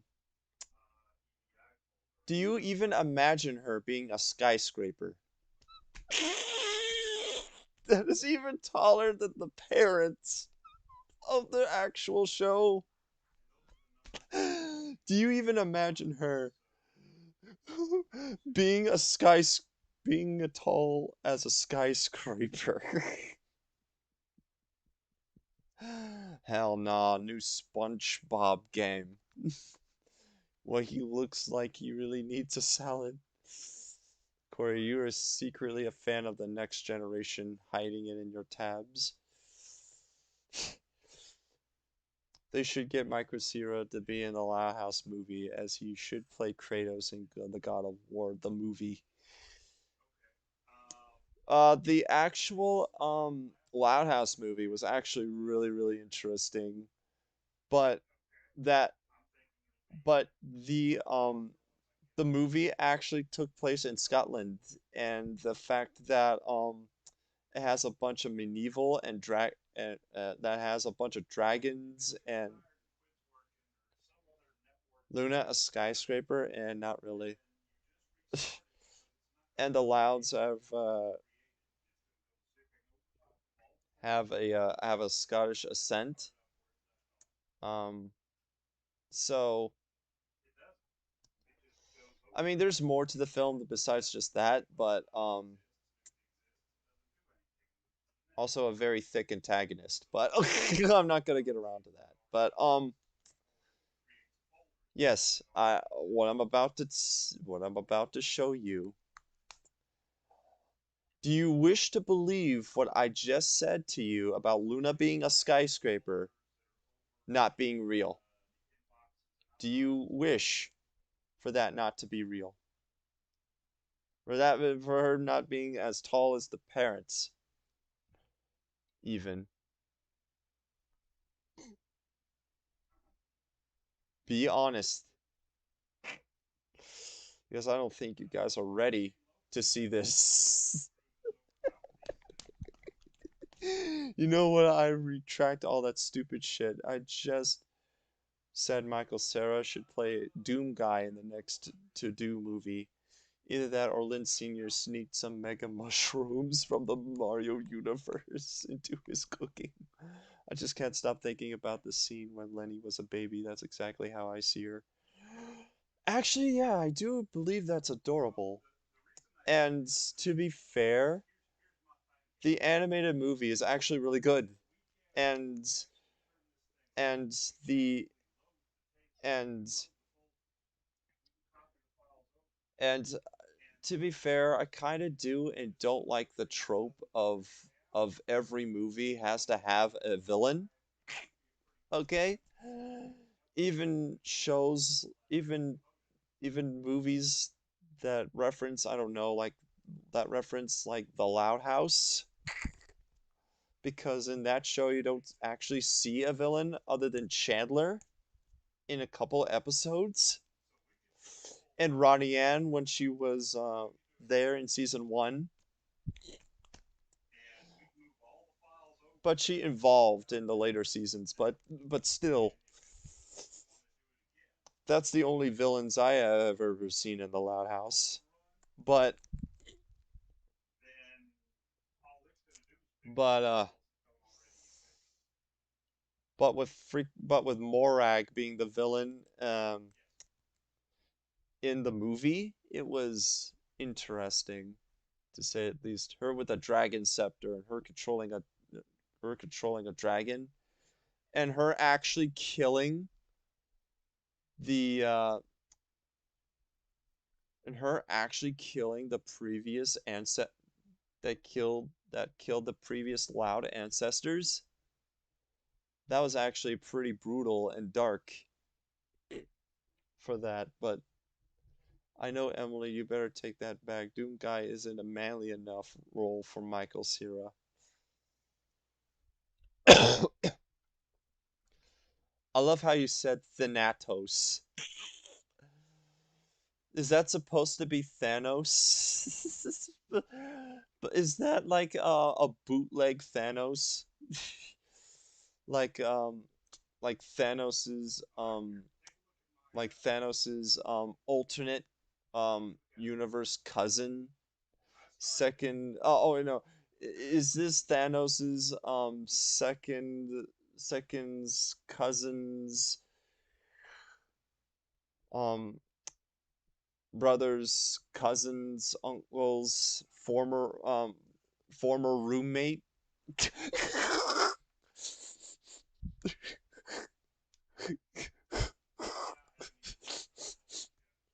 If you kind of get that trashy um reference, you are truly amazing.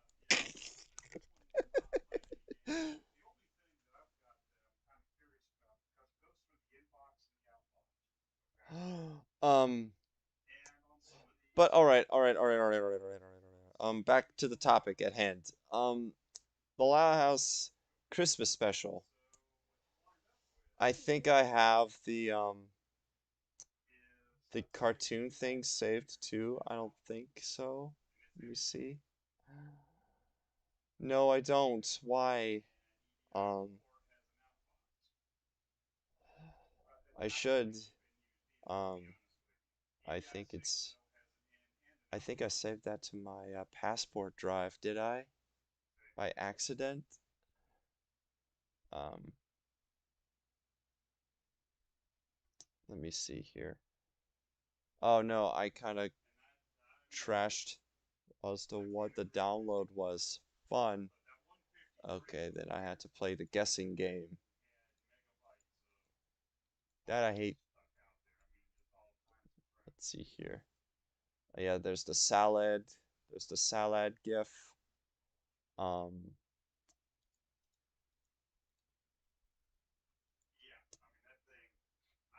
the the fried Yeezy.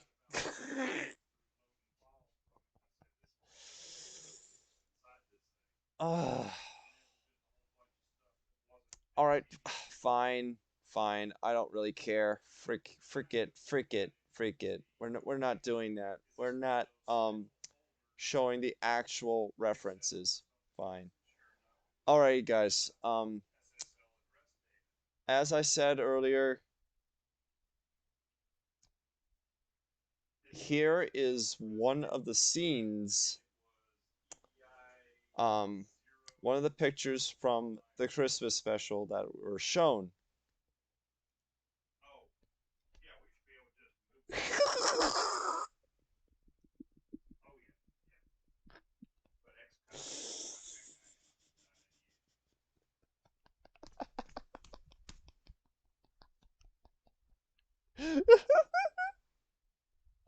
All of these are new people, by the way. All these are new people. There are not reoccurring VA. They're not reoccurring actors or actresses. They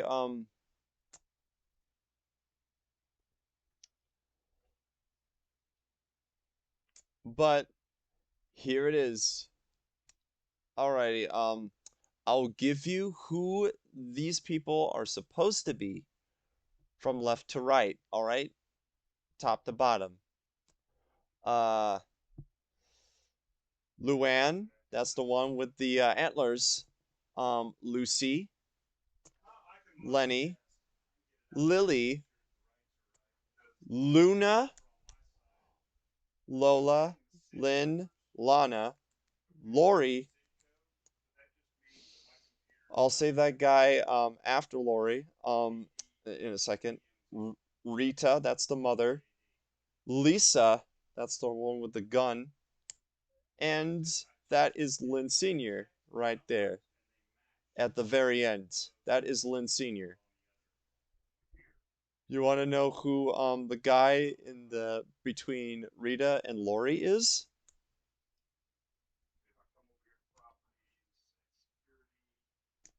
Why don't you guys take a wild, wild guess if you guys know the Loud House?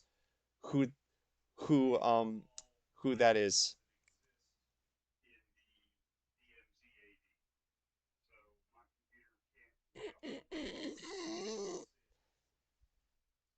Do not tell them. Sunio, do not tell them. Sunio, do not tell them.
All I have to do is click a button.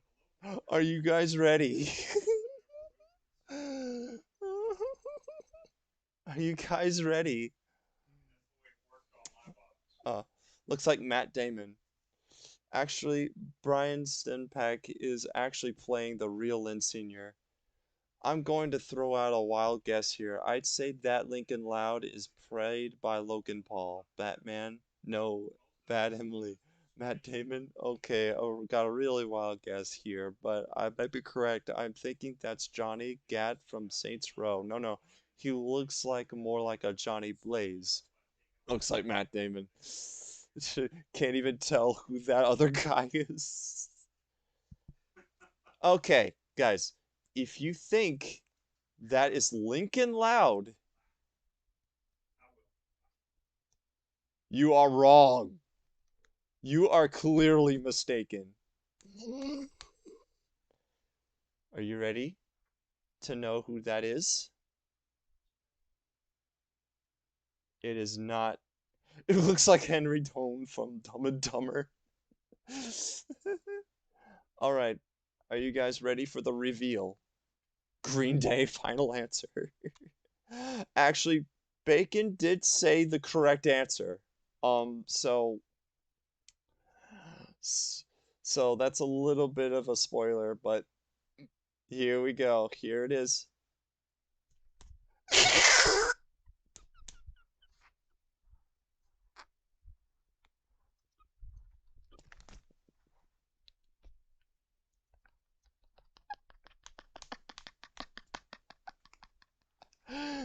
It's Bobby. That is supposed to be Bobby.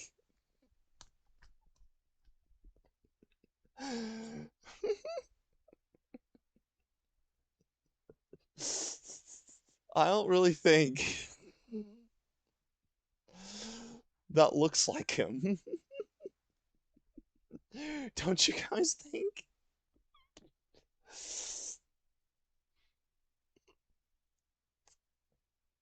I heard from Sunio that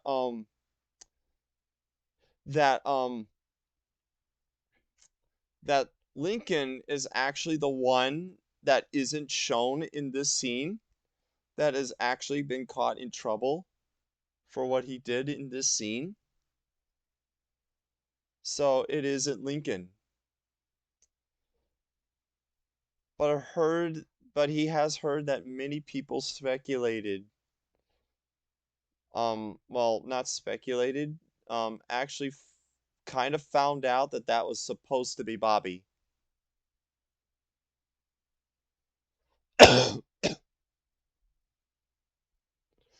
Sticking with Green Day for 500, Alex. So Bacon was actually right. That was supposed to be Bobby. Notice Godzilla in the bottom right corner.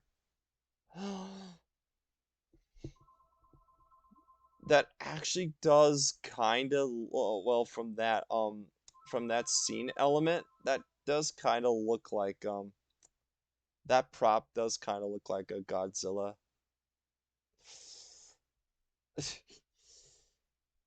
But he is the oldest sister's boyfriend who is Hispanic.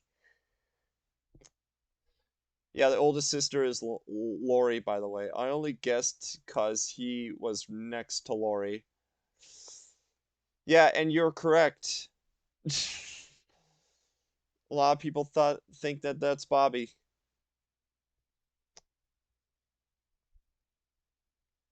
To be honest, I don't see that being Bobby, to be honest. And looking at him in this far in the shot kind of reminds me of that actor that played Scott Pilgrim in the Scott Pilgrim movie. I forgot his name, but it kind of reminds me of him.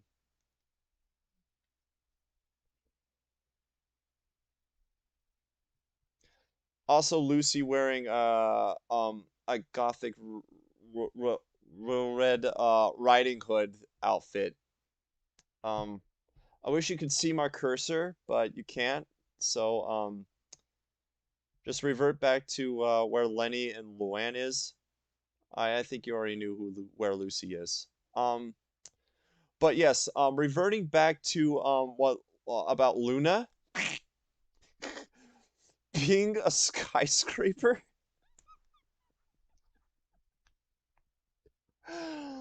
I was going to show you the actual height difference between the parents and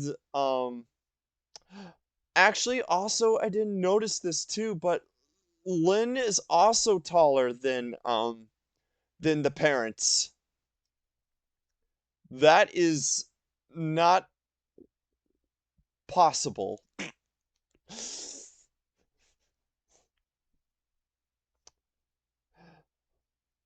Prince knows how tall Lynn is and how tall Luna is because they don't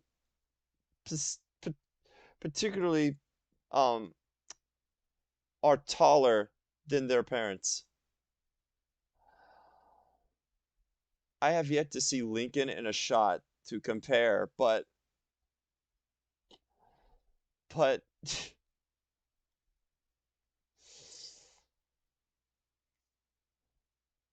yes, this is an actual thing, and I don't like the way Lola wears that, to be honest. I don't think I call that a winter outfit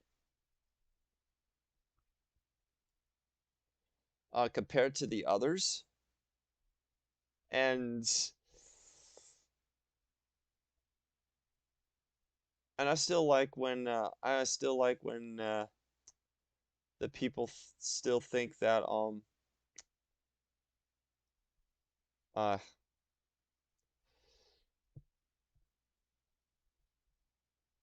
Michael Cera is so good he could even played Ali better than Will Smith.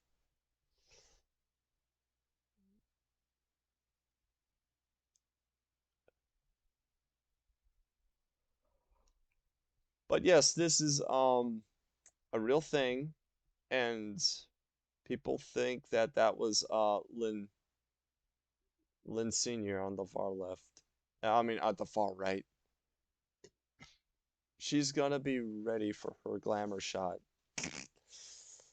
I just don't like the way how tall Luna and Lynn is. Well, I just noticed Lynn till just now on how tall she is compared to the mother and the father.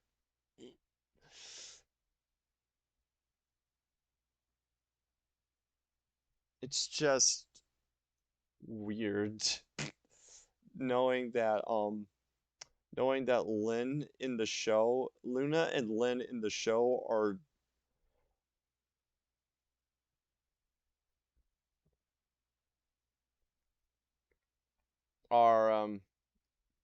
are indeed like shorter than them.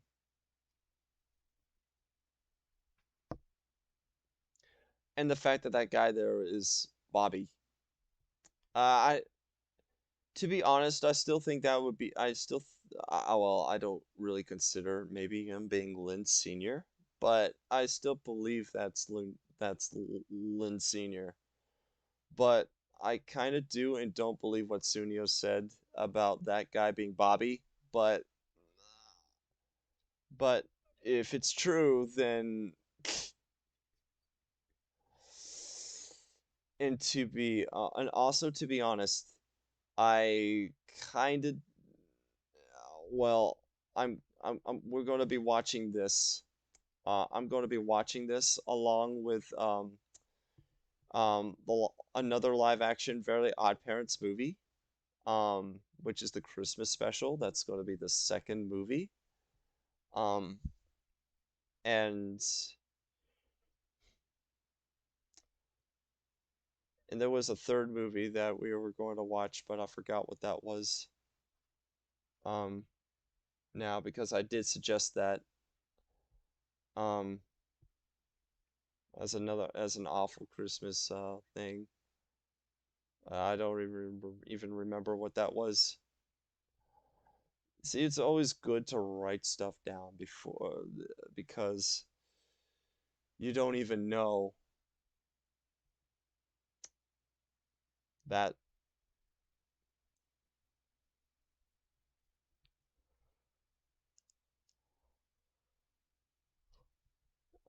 Michael Cera is going to play Mr. Sinister when the MCU gets around to using X-Men villains. He can't do that because he is a new Nick Fury confirmed.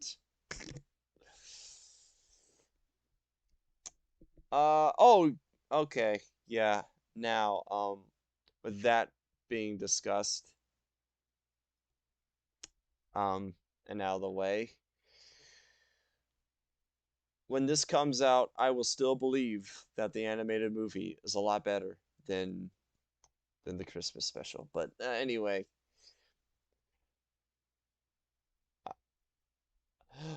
and we also speculated that Ronnie Yan might be in this movie. So whatever she would look like,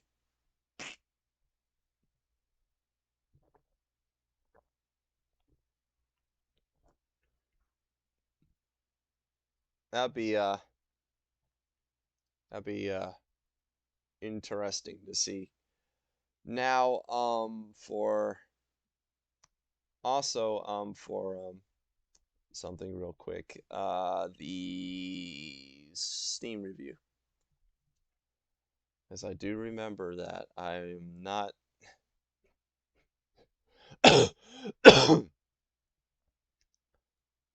let's see here. I don't think I can view this. I don't think you guys can view it.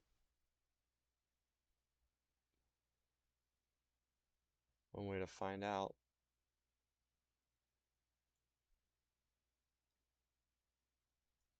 Maybe. I might have to actually pull up desktop screen, maybe. Hold on. Let's see. Ooh, yeah, I think I had to pull up desktop screen.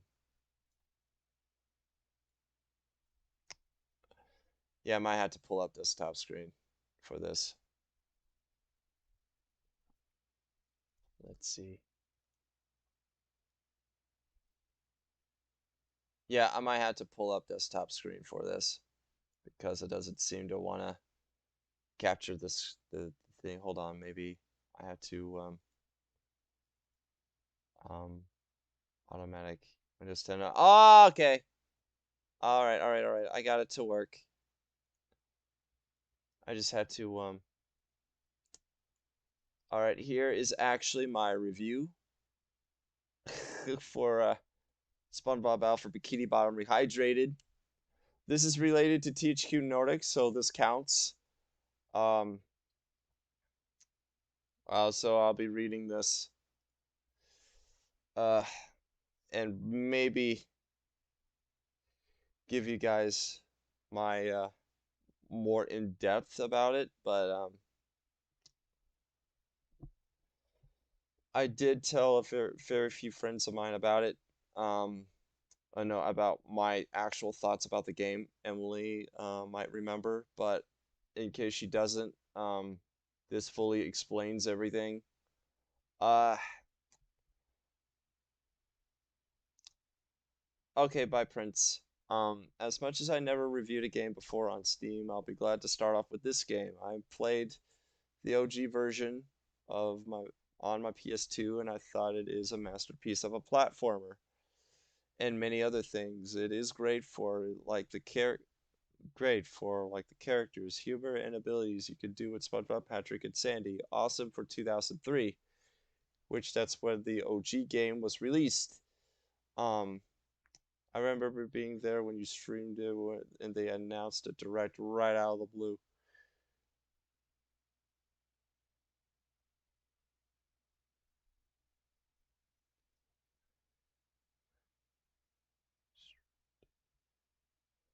Wait, recently? They actually planning Nintendo actually planning to put up a freaking direct? Or is this with THQ Nordic?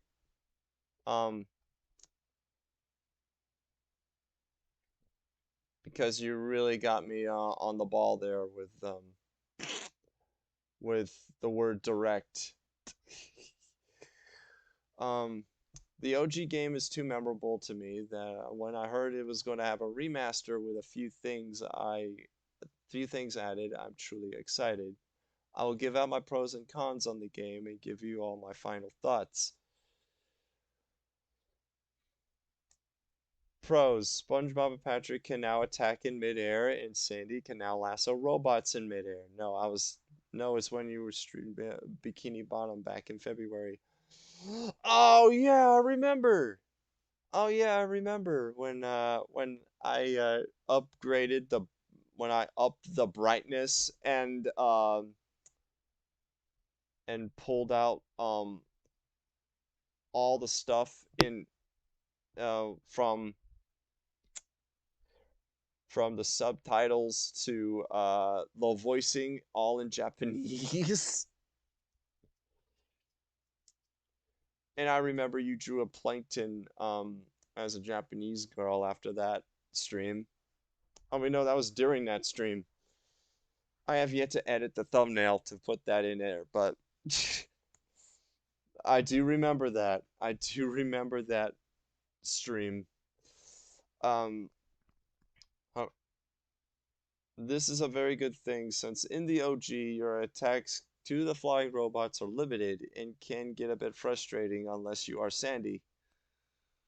Which it is true because in the OG game there are robot you can't do any aerial attacks unless for SpongeBob there is the cruise bubble or which you can get that in later in the game or when you're Sandy so you can just lasso them. But you can't lasso in the air unless you're on a hook or whatnot. The textures look really colorful and fit the tone in some of the levels. There are few levels that I liked that had that tone of color being put into them. But I will get to more about the bad thing about that later. Also relating to the levels, the amount of detail that were put into them look amazing, like the grass and jellyfish fields level or the darkness that is kept in rock bottom. Also, the dream level hub looks beautiful, as well as Bikini Bottom and Kelp Forest as a little dark in lighting than the OG. The OG version of Kelp Forest is very, very dark in lighting.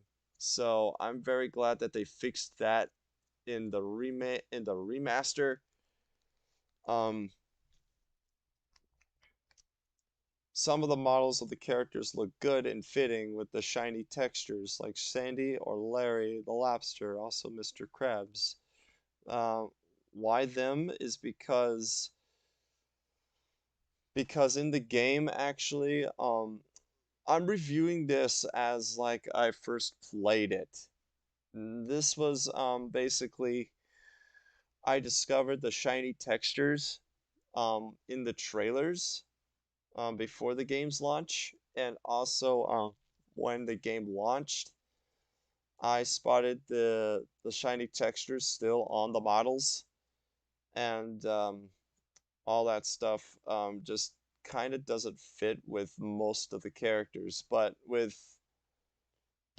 um but with Sandy, on the other hand, does fit because of her helmet. You see a lot of that in her helmet, and Larry and Mr. Krabs because of their shells. Um, as I felt like that was good to show off a reflection of some shine to them. I don't know, they might not, but I thought that was a good thing. The script stayed the same as the OG. Very good thing to do regardless. It's too memorable. Um, The idle animations are great and very good references to the classic and modern SpongeBob, and as also to the original game. Yes, some of the idle animations from the OG game are in it, and there were also some additional idle animations that were references to the classic and modern SpongeBob episodes. Um, some of them were actually based on the SpongeBob memes. Um, like the chicken SpongeBob and uh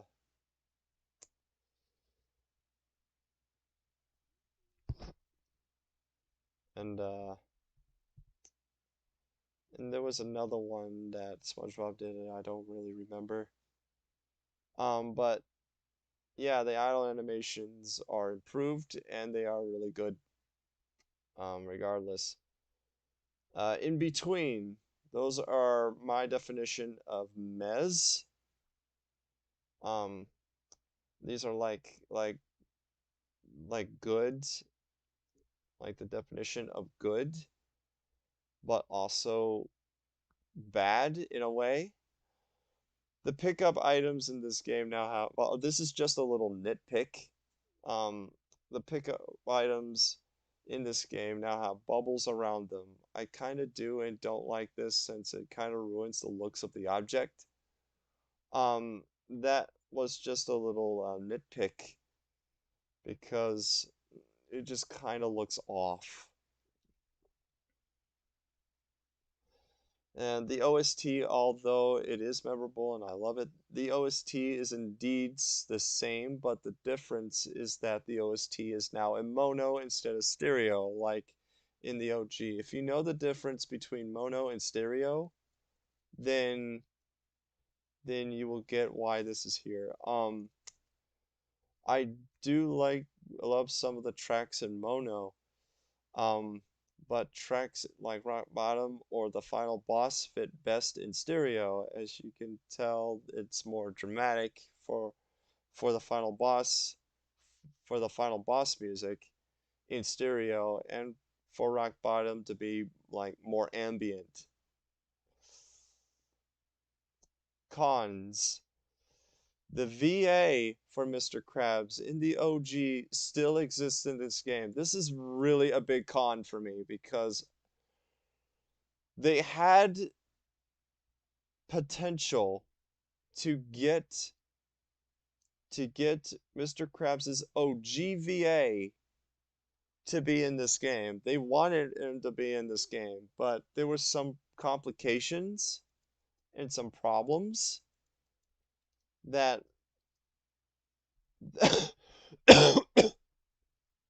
because the devs of this game really also because the devs of this game also agreed that the VA for Mr. Krabs in the OG game isn't that great, but apparently that couldn't be done, so they had to stick with the with Mr. Krabs's original voice in the game, uh, what it was in the game. But yeah, to me the VA for him is bad. And also sad that we couldn't do anything for Mermaid Man's VA though, since he was also a little bit off.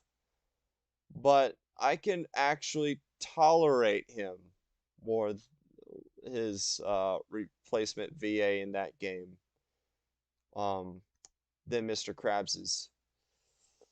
Back to the levels. Although I did say I love them and how beautiful they look, some of them have a little too much color and kind of blend into the environment. Um, yeah, they just feel a little too bright in some of the levels.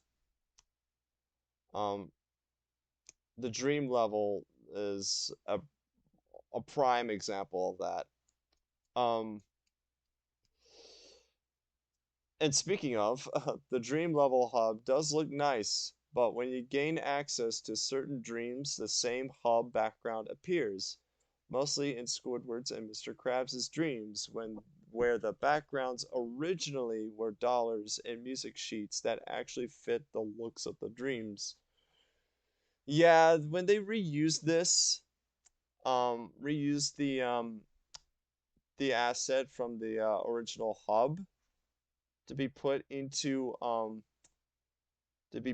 those two dreams, that it really doesn't fit the purpose of the dreams.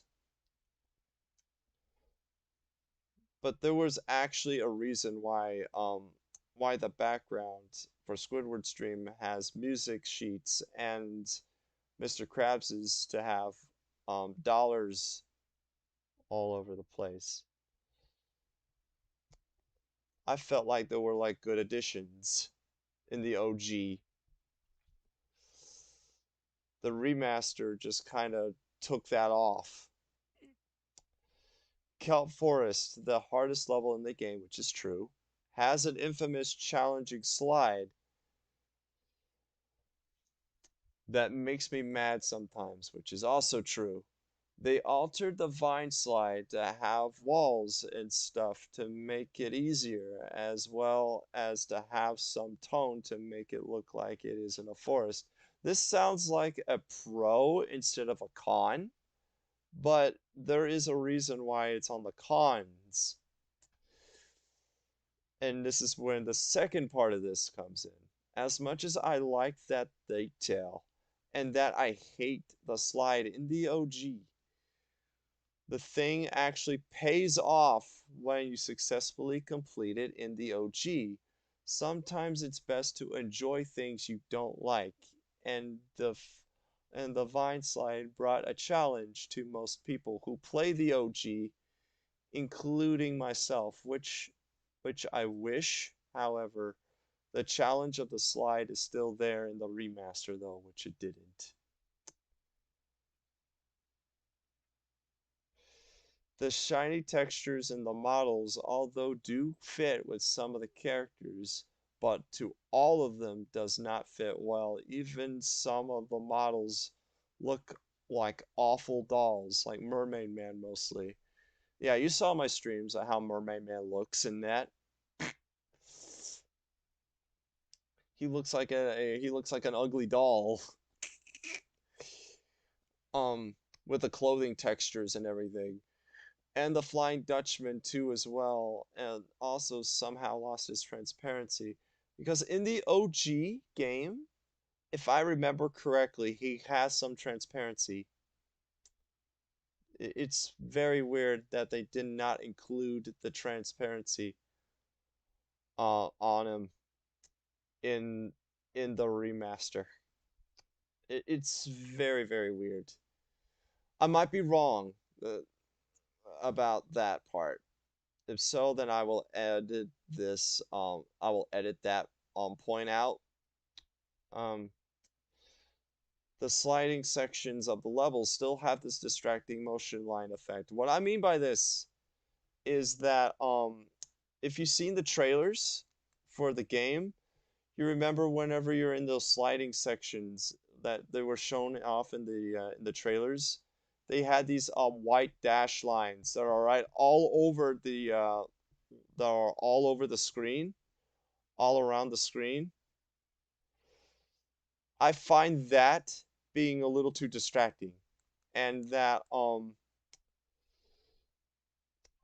but I do understand what the devs were trying to do, as they wanted to make it more like they're actually sliding down faster, but I just don't like the looks of that, and it just gets a little too distracting. But maybe if they like, I don't know, uh I don't know, make that a little transparent, it might be a little better, but I will still kind of don't like it because maybe it might still be a little too distracting. Uh, the multiplayer. Okay, here is the biggest point. This is the biggest con. This is the biggest con of this entire game. the multiplayer. It sucks. As much as I was very happy to see that the unused content from the OG game is going to be used in the remaster, I was excited. This point deserves multiple points. I It is true. There are unused content. The unused content from the OG game exists in the remaster. But this first point, all of the unused content I mentioned only exists in the multiplayer. Yeah, they don't exist in the campaign. They only exist in the multiplayer.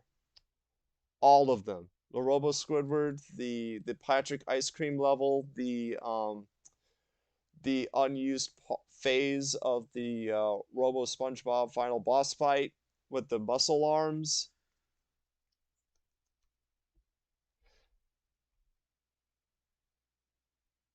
Yeah, all of that. All that unused content only exists in the multiplayer. You can play as 4 different characters, not counting the main 3 in the campaign. All of them have similar movesets compared to the main 3 to play as in the campaign.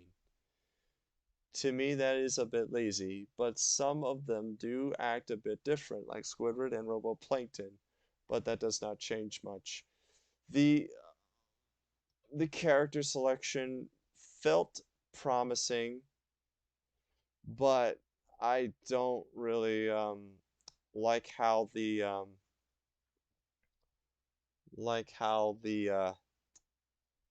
characters play almost exactly the same as the main 3 characters. I wish they all played differently though.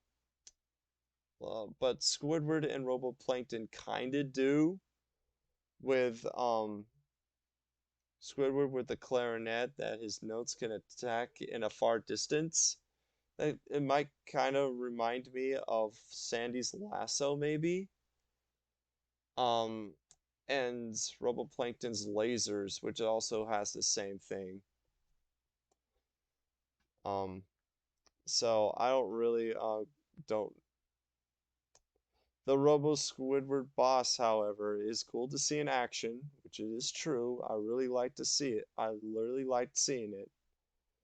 The problem is that you don't do much of anything to damage him other than pressing buttons after you beat waves of robots. I wish there was like more things you can do to damage him other than pressing buttons to damage him. Um in the arena, not on the robot. And speaking of robots, very few of them only exist in this mode, and it's not really much of a challenge, and it is easy to defeat them as all of them are the starter robots from the beginning of the campaign up to the G-Love.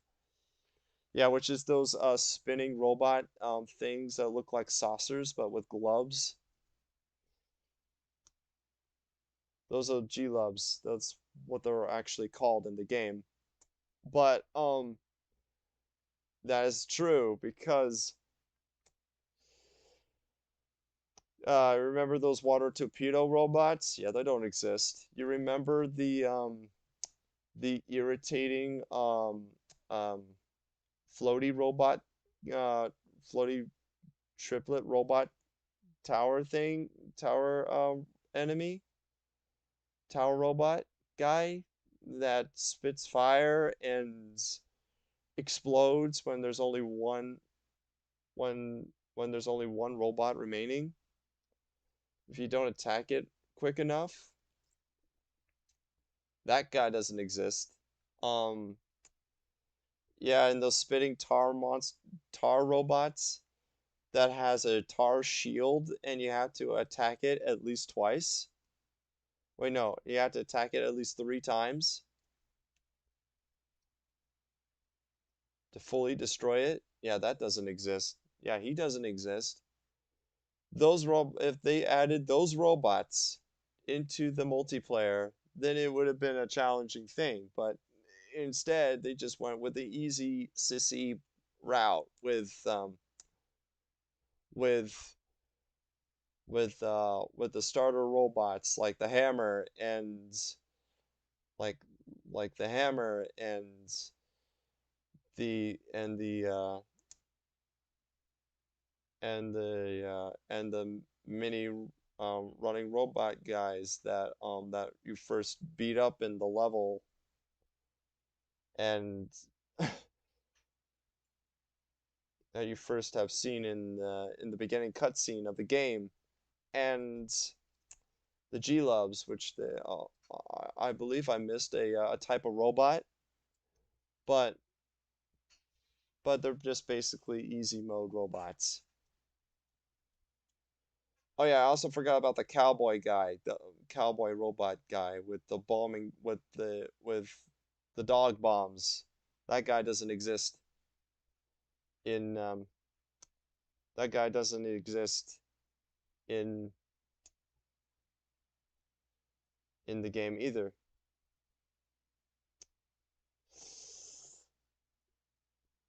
And the last con that I can point out is about the multiplayer is that this mode takes very little time to complete. That is true. I played multiplayer, and you want to know how long how long this whole multiplayer took me?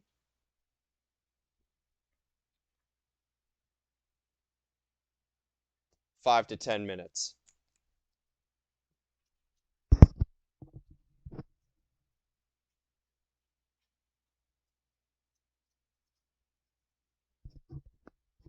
5 to 10 minutes.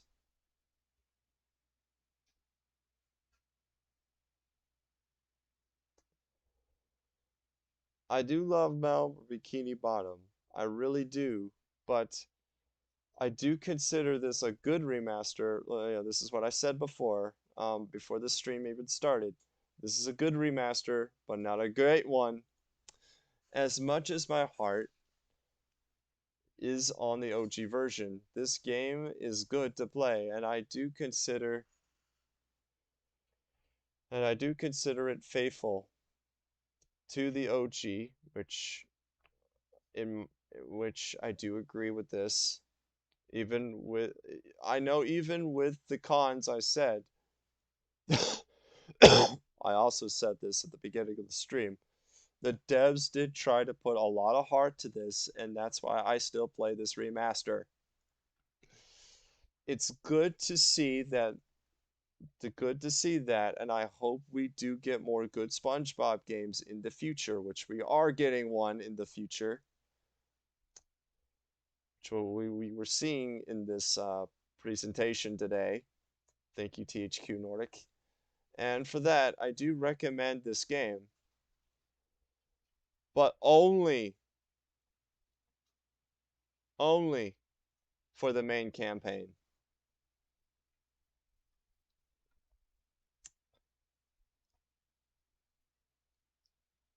So, guys, what you think?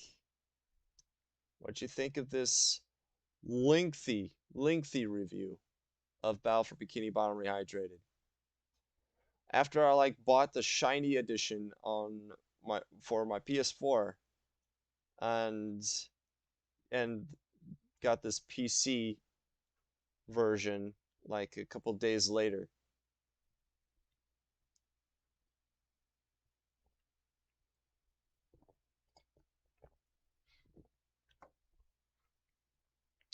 Oh wait, no, I actually got the PC version first because the shiny edition didn't come until didn't come out till um uh I think a few days after the PC release, because there was like a little slight delay. The more detailed, the better. Points were valid and not overly emotional.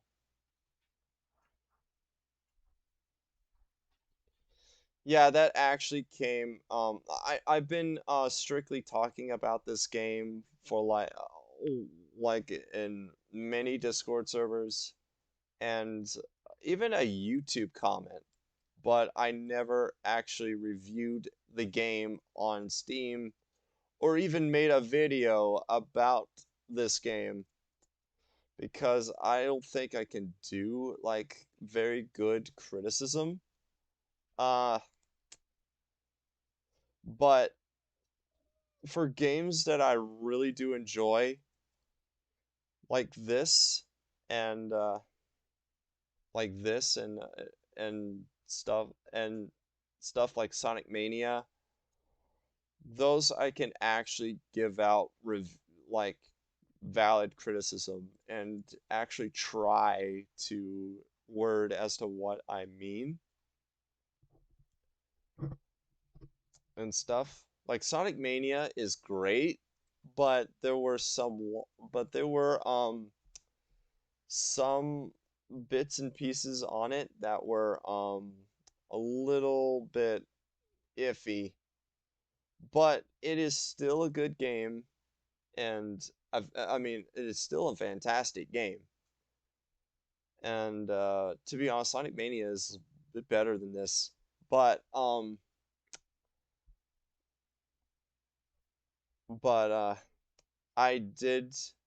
Emily wouldn't have detailed points. She would have extremely loud, emotional, all caps rants. Yeah, like her reviewing Mortal Kombat 11 or Mortal Kombat XL or X or Mortal Kombat 9. And if she ever writes reviews for IMDb, she can write one for Mortal Kombat 2021. But all of those, as what I said here, would actually take like, all right, this is but for all of those points, as what I said, um, those reviews that she will write will actually be like if she is a writing a replica of War and Peace.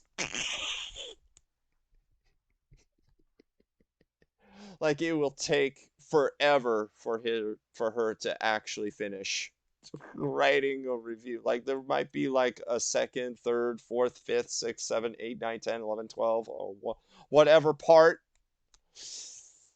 or whatever page for those reviews.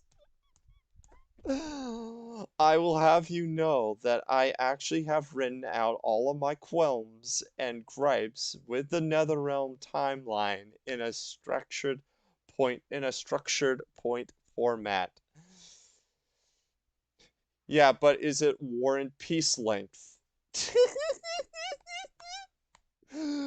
There were some points, there were some parts in all caps.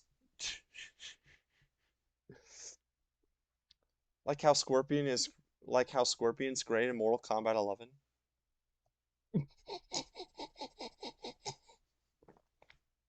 Like how Scorpion was great in Mortal Kombat 11.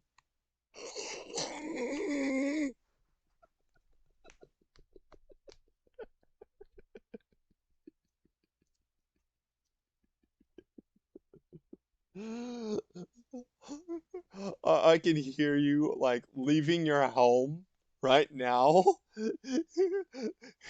running, running past through traffic just to get to my neighborhood. Go to, go to my home, enter my home, and immediately slap me in the face after I said that. I can feel that right now after I said that. Actually, kind of funny story. So Amazon lets you make reviews of movies that you may have seen even if you didn't buy the DVD. Well, I was up one night because I couldn't sleep and decided to write a review for Mortal Kombat 2021, the worst movie I've seen in my entire life, hands down, with no competition. And I sat through Jesus Christ Vampire Hunter and I bought a vampire motorcycle. I also sat through A Nightmare on Elmo Street. Yes, it's supposed to say that. Can I see if the review's there? But anyway, so basically I start speaking into my phone, making this little review thingy right, and I realize that I've been yelling into my phone for about 10 minutes, right? Like 10 real life minutes. Right, and it had been from like 4:42 to 4:52, and at this point, IRL, I realized I was barely 1/4 of the way through the movie, and my issues with it. Can I still find this review? Can I still find this review? Did you post it? Please tell me you did. Because I'm dying to read it. Right now, actually. Is the review longer than the movie? Wolf, knowing Emily, it will be even longer than a 3 or 4 hour movie. She goes into detail upon detail about Mortal Kombat. Like, she can really tell, like, bits and pieces as to what bad things were included in said thing that NetherRealm or what that movie had done. And then she will point out what good things were that that the original timeline had that she even wished that NetherRealm would do, but apparently they wanted to make a new universe. So they just don't give they just don't give any shits um about what makes Mortal Kombat Mortal Kombat. I did not end up posting the review because I realized how much longer it would take me to write it, and also the amount of words I had to put into the review thing by that point took a real life minute to scroll up though, to scroll up through. Damn it! Damn it! I was hoping you would do it and post it so I can read it. Oh, fun. All right. But that's all right. But that's all right. You did give out your thoughts and stuff on previous streams, so I will consider this a pass. So I don't even know why I was pumped up to read that.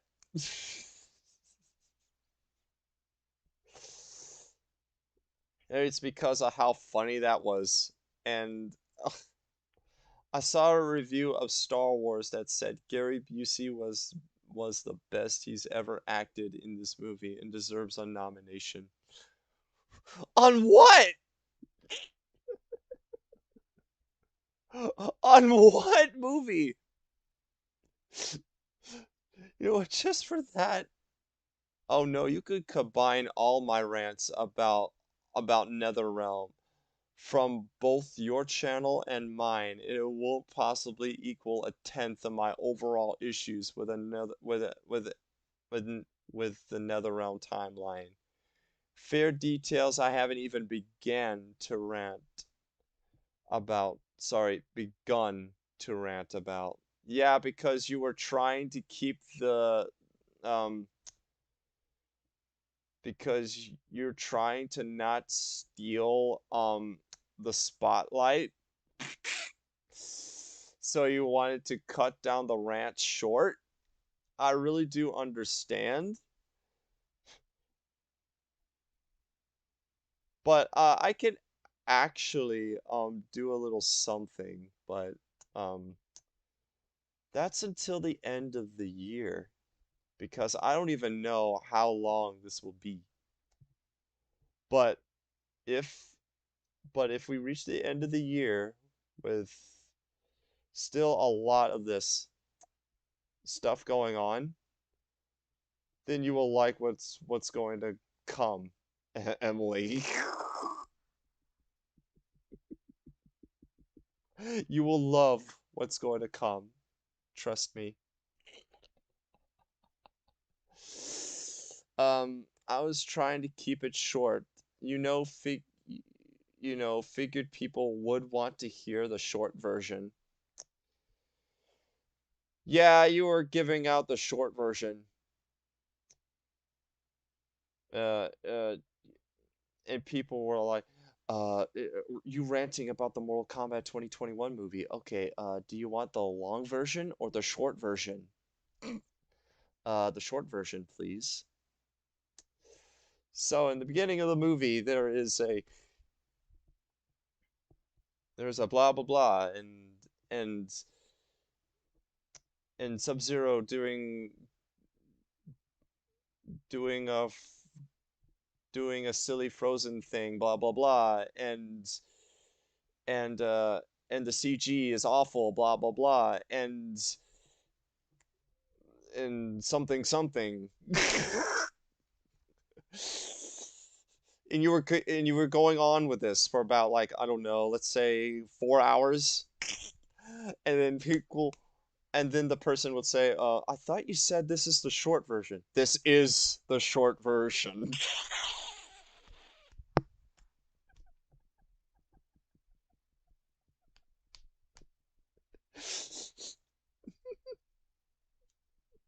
I don't know. It's just something about that Fate video was hilarious to me. I just like how I continuously keep referencing that video.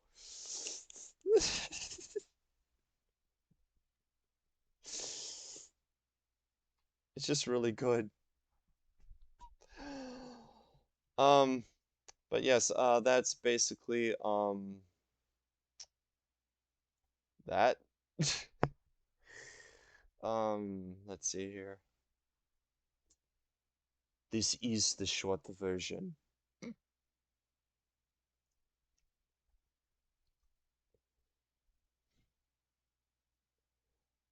Oh, that was the game that I was referencing for the Cosmic Shake thing. It feels like Crash 4.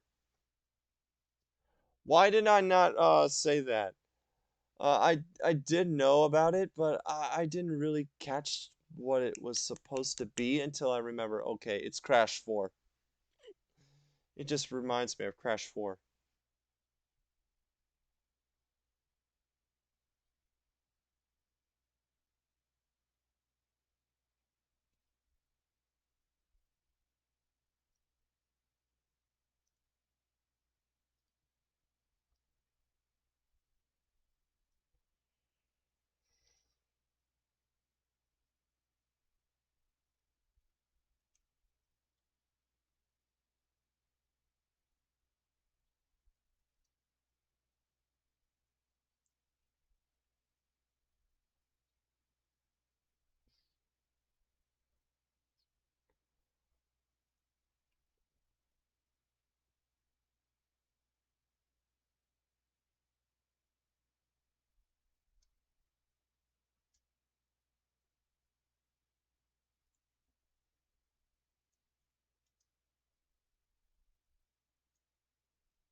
All right, let's see here. I was gonna do.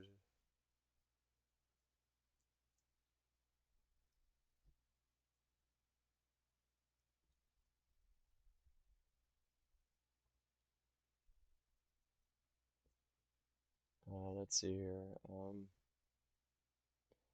Went through the trailer again, and I took a screenshot of IRL ball. Oh my God, it is Bobby. Oh no, no, that is Bobby. Oh, that is Bobby. Oh my God, that is Bobby. Get out of here. Get out. Oh my God, get out of here. Oh my, oh my God, Bacon, get out of here. Oh, oh no. Oh wait, no. Fair, oh yeah, okay.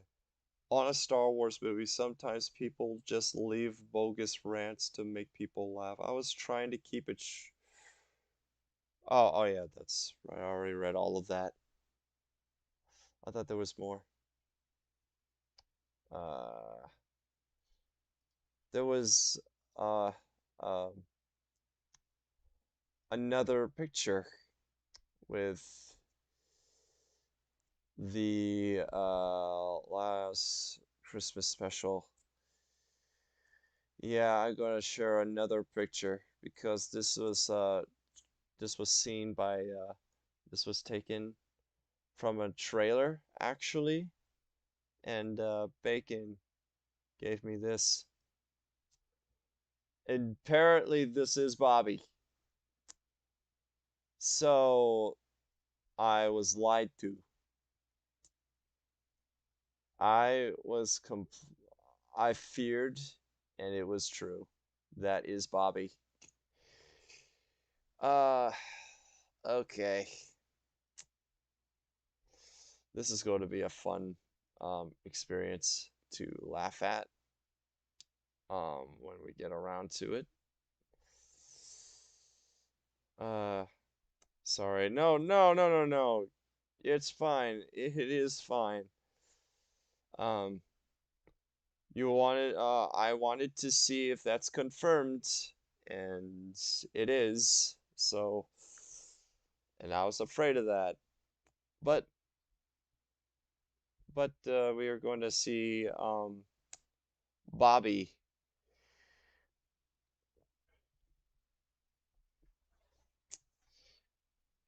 But we are going to see, a weird Bobby. Uh, but other than that, that's...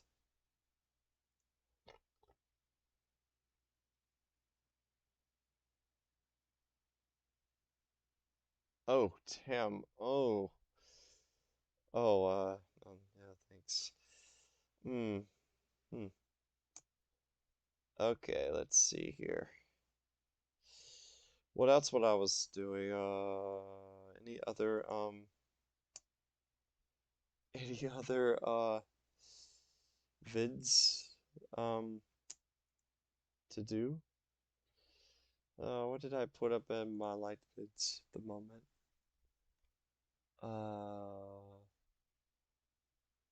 Oh yeah, oh yeah,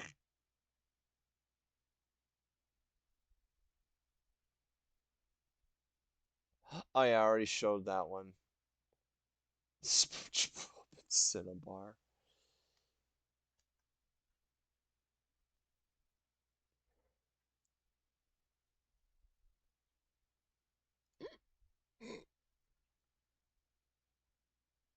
Here we go.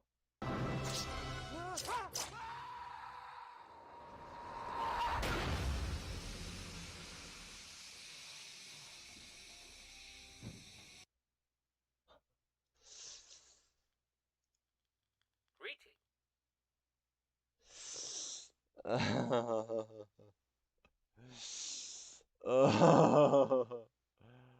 don't want to like play like I wish there's a way to not autoplay the next video on your playlist, but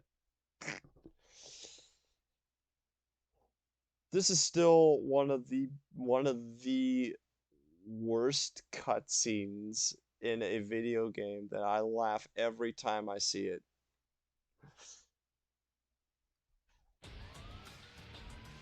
Yeah, you remember this. You remember this?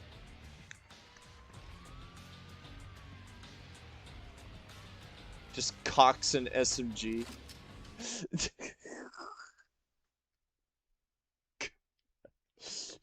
Just cocks an SMG. I'm sorry. This is great. I don't even know that was even possible.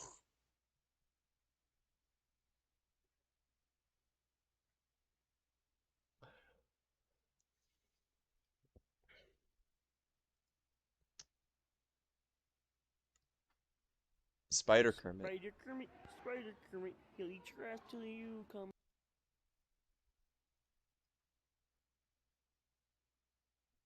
Uh,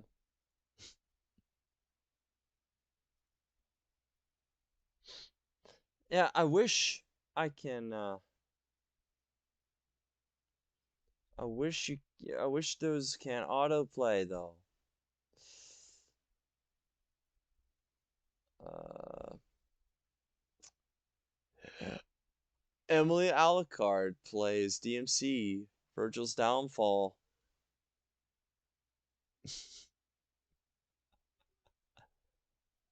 I wonder I wonder who that person is. I don't know. Uh Welcome, Mr. Slayer. Welcome, Mr. Slayer.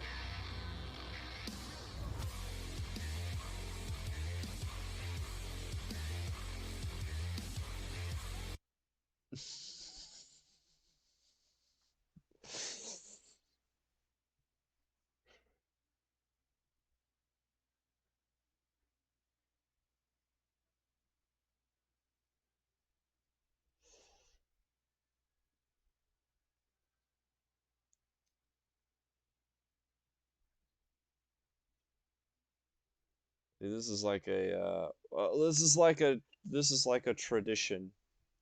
I I play videos at the end of every reaction stream. I don't know why, but this just continuously keeps happening. Wait a minute. Not this one. Oh, yeah, it is this one.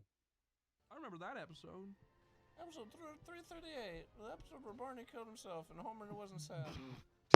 My wife is Barney and now. Homer wasn't sad. That was the plot. Yeah. Why aren't I sad?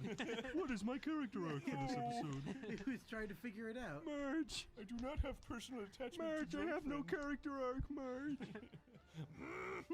I am your character arc. You better get one. I will love you forever. Forever. I am your wife. Marge! No buts. Bring me anything. Bring me eggs. Only eggs can sustain me. Fuck, 10 seconds.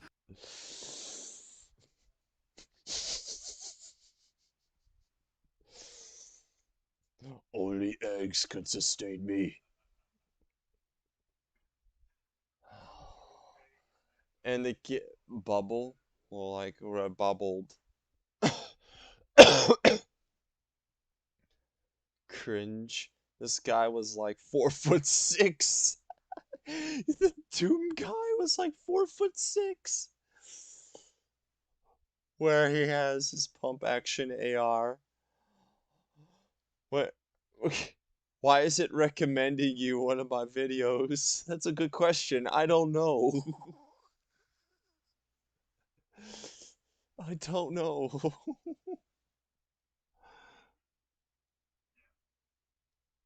I don't know.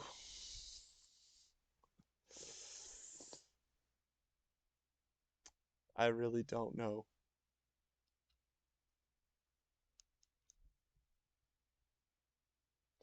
I'm gonna try and not show any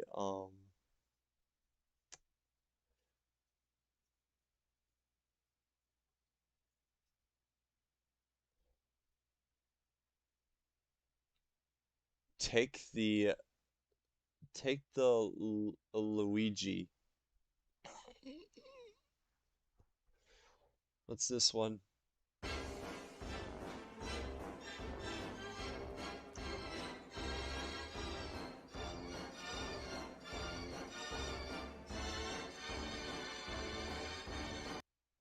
Yes. Yes. That's good.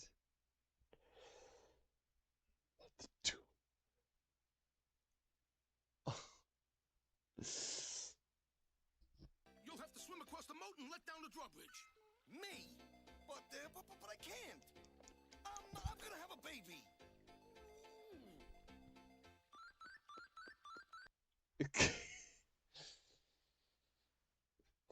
That is one of the most random yet awful things ever in the show. It's perfect. Oh, you remember oh, I need to introduce you to Hot Dad. I really need to introduce you guys to Hot Dad.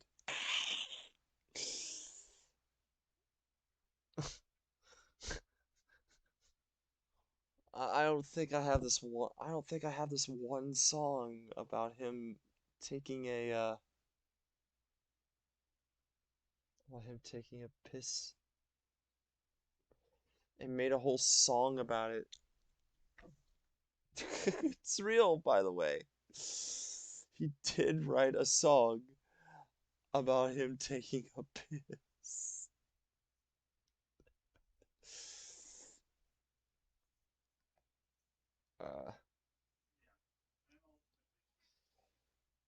SpongeBob cast dubs classics.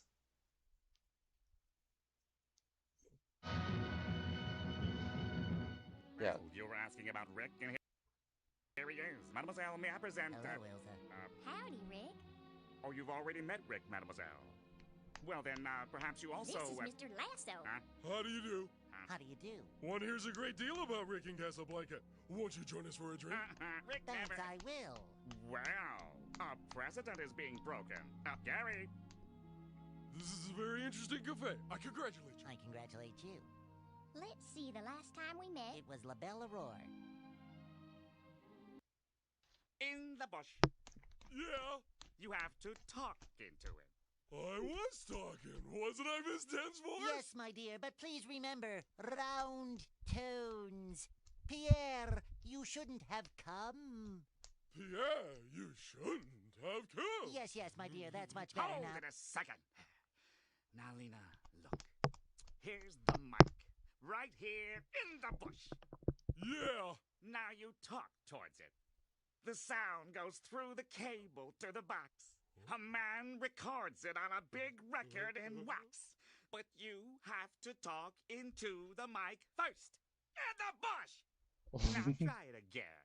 Gee, this is dumb. Oh, she'll get it, Dexter. Look, Lena, don't worry. We're all a little nervous the first day. Everything's gonna be okay.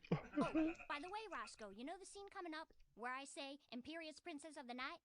I don't like those lines there. Is it alright if I just say what I always do? I love you, I love you, I love you. Sure. Anyway, it's comfortable. But into the bush! That is comfortable. Into the bush. Godfather, I don't know what to do. I don't know what to do. You can act like a man! What's the matter with you? This how you turned out, a Hollywood Pinocchio that cries like a woman? What can I do? What can I do? What is that noise? You spend time with your family? Well, sure I do. Good. Because a man who doesn't spend time with his family can never be a real man. Okay. Yeah, you get the idea on that one.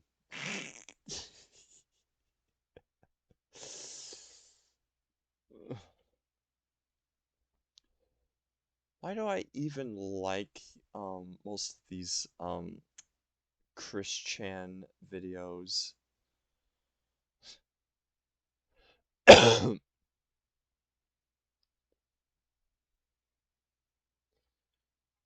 for jokes, but it's vocoder to Gangsta's Paradise. No, I don't want to play that. A 17 in a nutshell. Oh,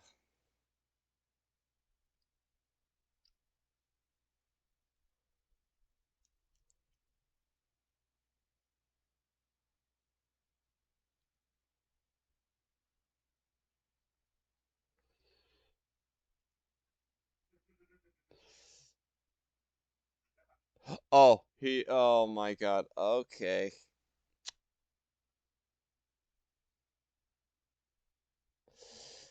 No, I don't want to play the. I wish, but I'm kind of scared about Viacom. Ugh. Um.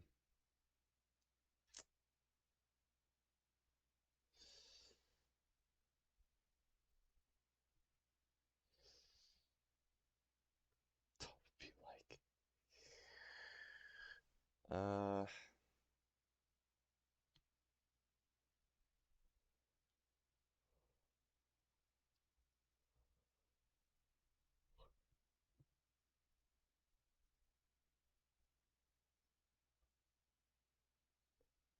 Yes, Emily, it's this video with the Patrick and the broom, with the DMC that I showed you on the DMs. Yeah, that's what this video is, but you have Viacom. I'm not really sure.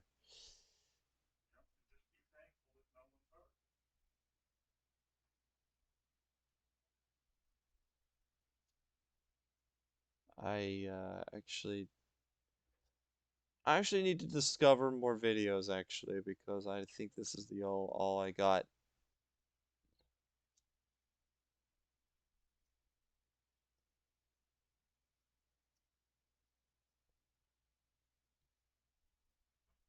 Yeah, this is like pretty much all I got.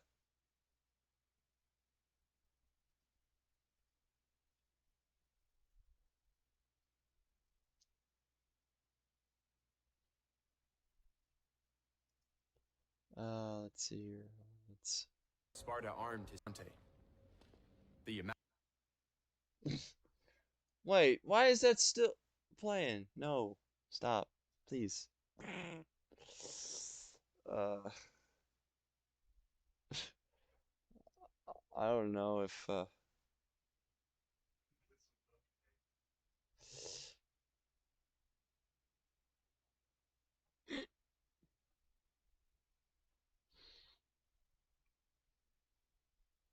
these are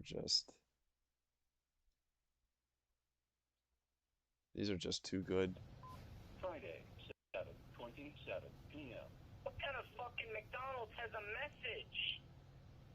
What do I say? I want a burger tomorrow? What the?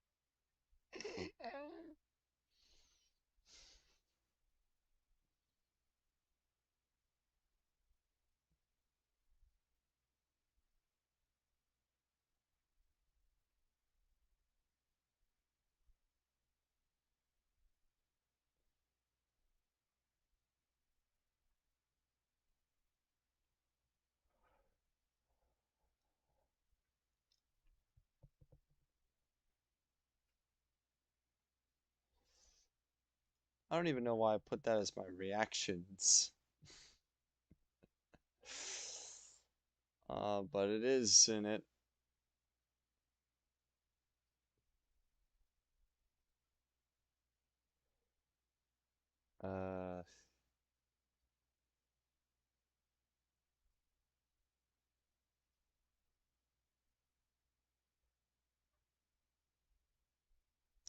Yeah, I need to find more and all that stuff, but this is pretty much all I can do. Wait, no, there's one more. There is one more that I can The show. battle is finished. Your quest for vengeance is over, Scorpion. You cannot kill a dead man. You have defeated my physical form, but my soul is eternal. You will pay for the massacre of my clan and... Well done, Sub-Zero. Like your brother before you, you have served my purposes well. I serve no one. Not the Lin Kuei. and not you. Scorpion agreed to fight for us in exchange for freedom from the Netherrealm, a deal I had no intention of fulfilling. By killing him, you saved us the trouble. Both you and Scorpion were pawns for Shinnok. Scorpion!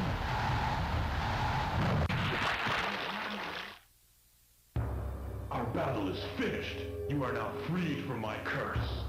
Live well, Lin Kuei warrior. Alright. I like that ending. I like the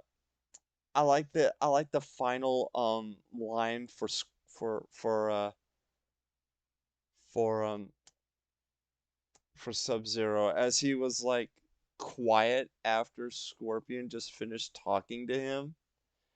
It's just a second later he just says, "Alright. Alright."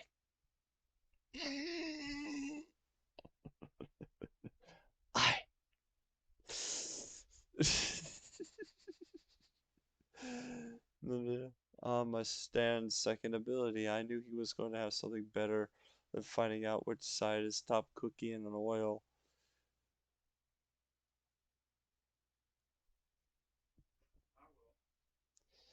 Unfortunately, I turned down the offer.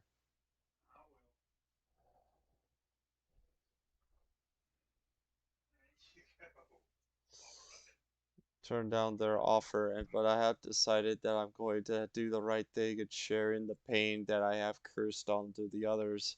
Soon I shall be streaming Drake of the 99 Dragons. Also shout out to Mortal Kombat 4. Drake of the 99. Now that's sharing the pain.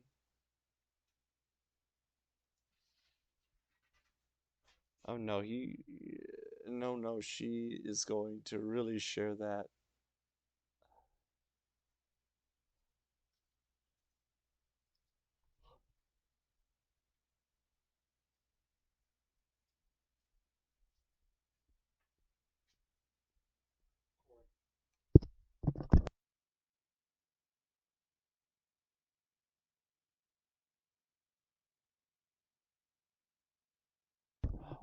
I'll be right back.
Well, that was something. Apparently, my mom just came home from a little car accident, and basically, the rim on the front, close to her bumper, got a dent on it.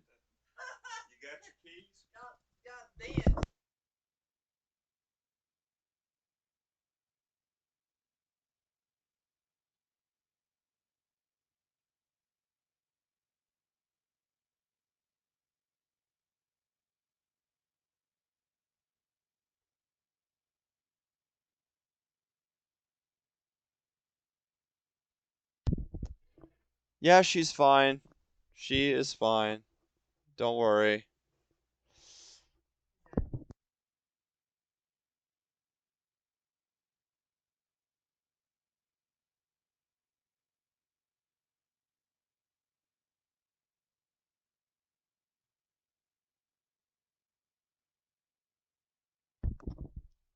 Yeah, she's fine. Uh, thank you for thanks for asking.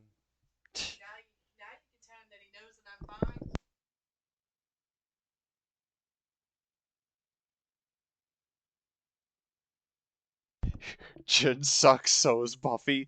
My mom says. Emily. And tell him that comes with a whole lot of love. Now I got a whole lot of love. No.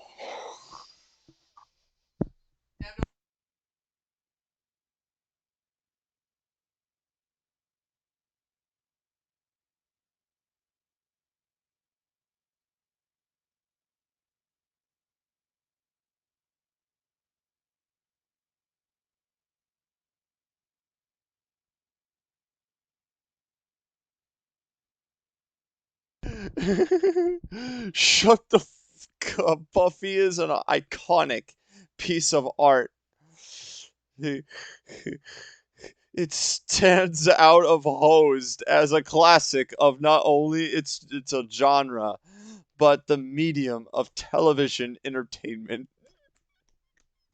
Thank God, because a lot of thank God, because a lot of ICUs are full in most places. Yeah, it's just a little small. It's just a little small dent. That it ain't really that bad. Um, she's going to try and go to an auto repair shop and get that fixed.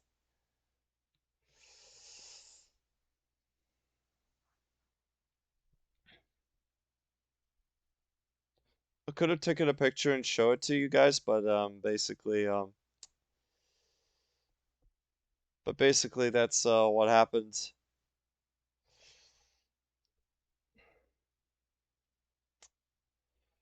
But after all of that, I think that will be hmm.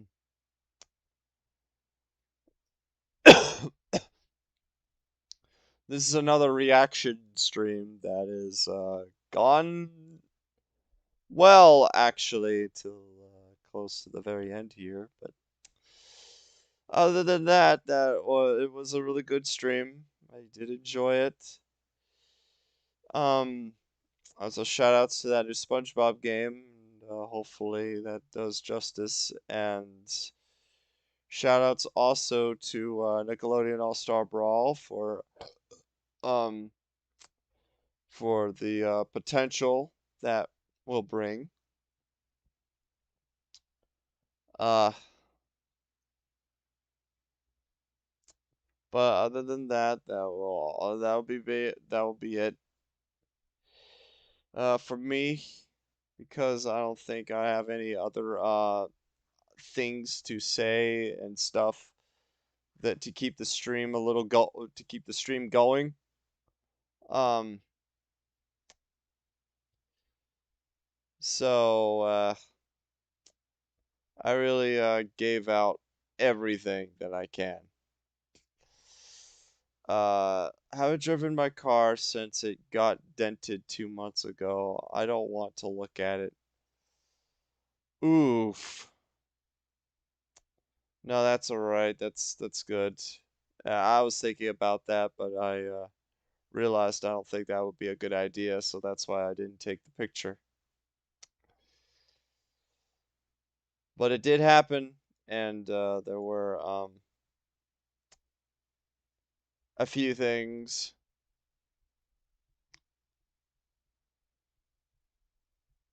But uh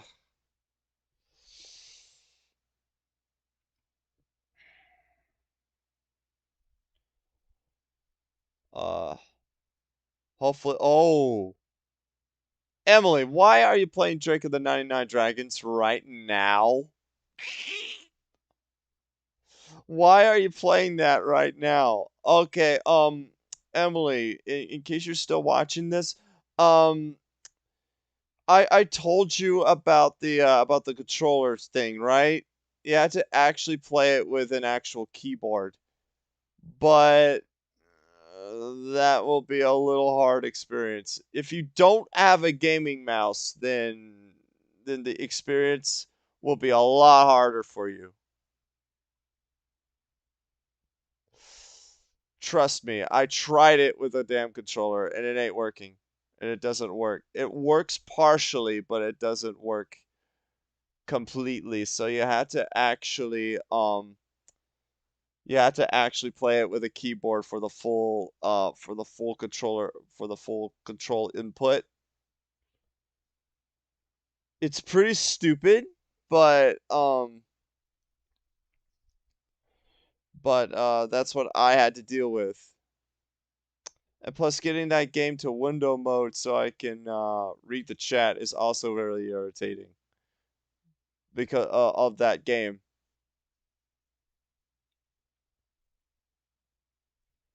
But let me tell you something. It really is satisfying uninstalling and not seeing that game in my Steam library anymore after I played your victory video. That was actually a really amazing part that I did. So, yeah. So, I hope you don't have that much of an issue with that. That's what I'm getting at. I have to make sure it works. Also, I think I figured out how to make the controller work. I just got the controller to work. Get cucked, no offense. Wait, for all controls? Wait, for all controls? Emily, for all controls? Are you bullshitting me? Are you actually for real?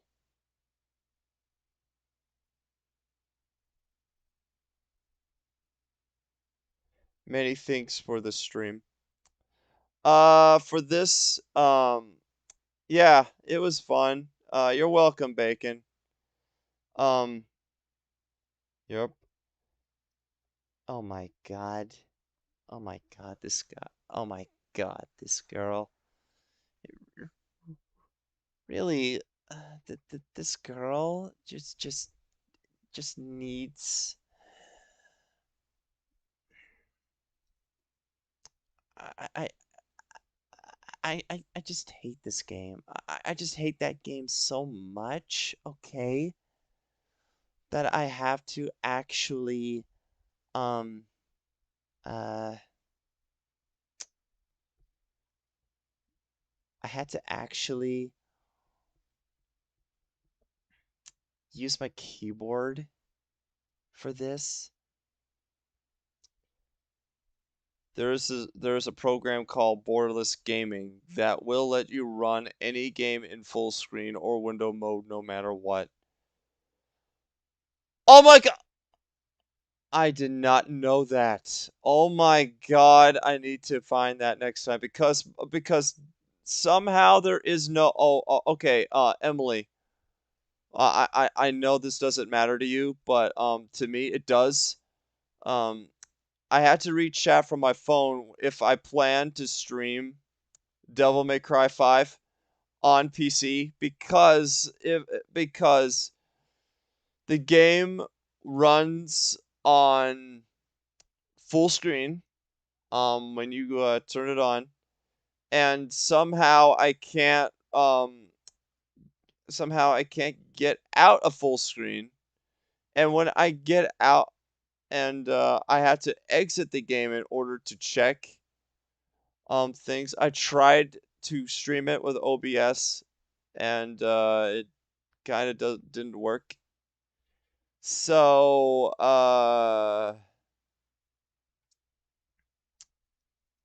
yeah, and also there is no video option for Devil May Cry 5, so there is no option to change the resolution. Either that or to change the resolution or change it from full screen to window. There is no options for that. That is very stupid.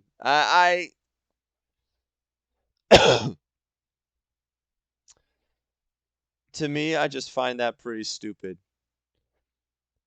And in case you all didn't know, there is a reason why I play games on window mode. There is reasons why I play games on window mode. So I can read chat on my computer, just in case, because when I open YouTube on my phone, it kind of eats a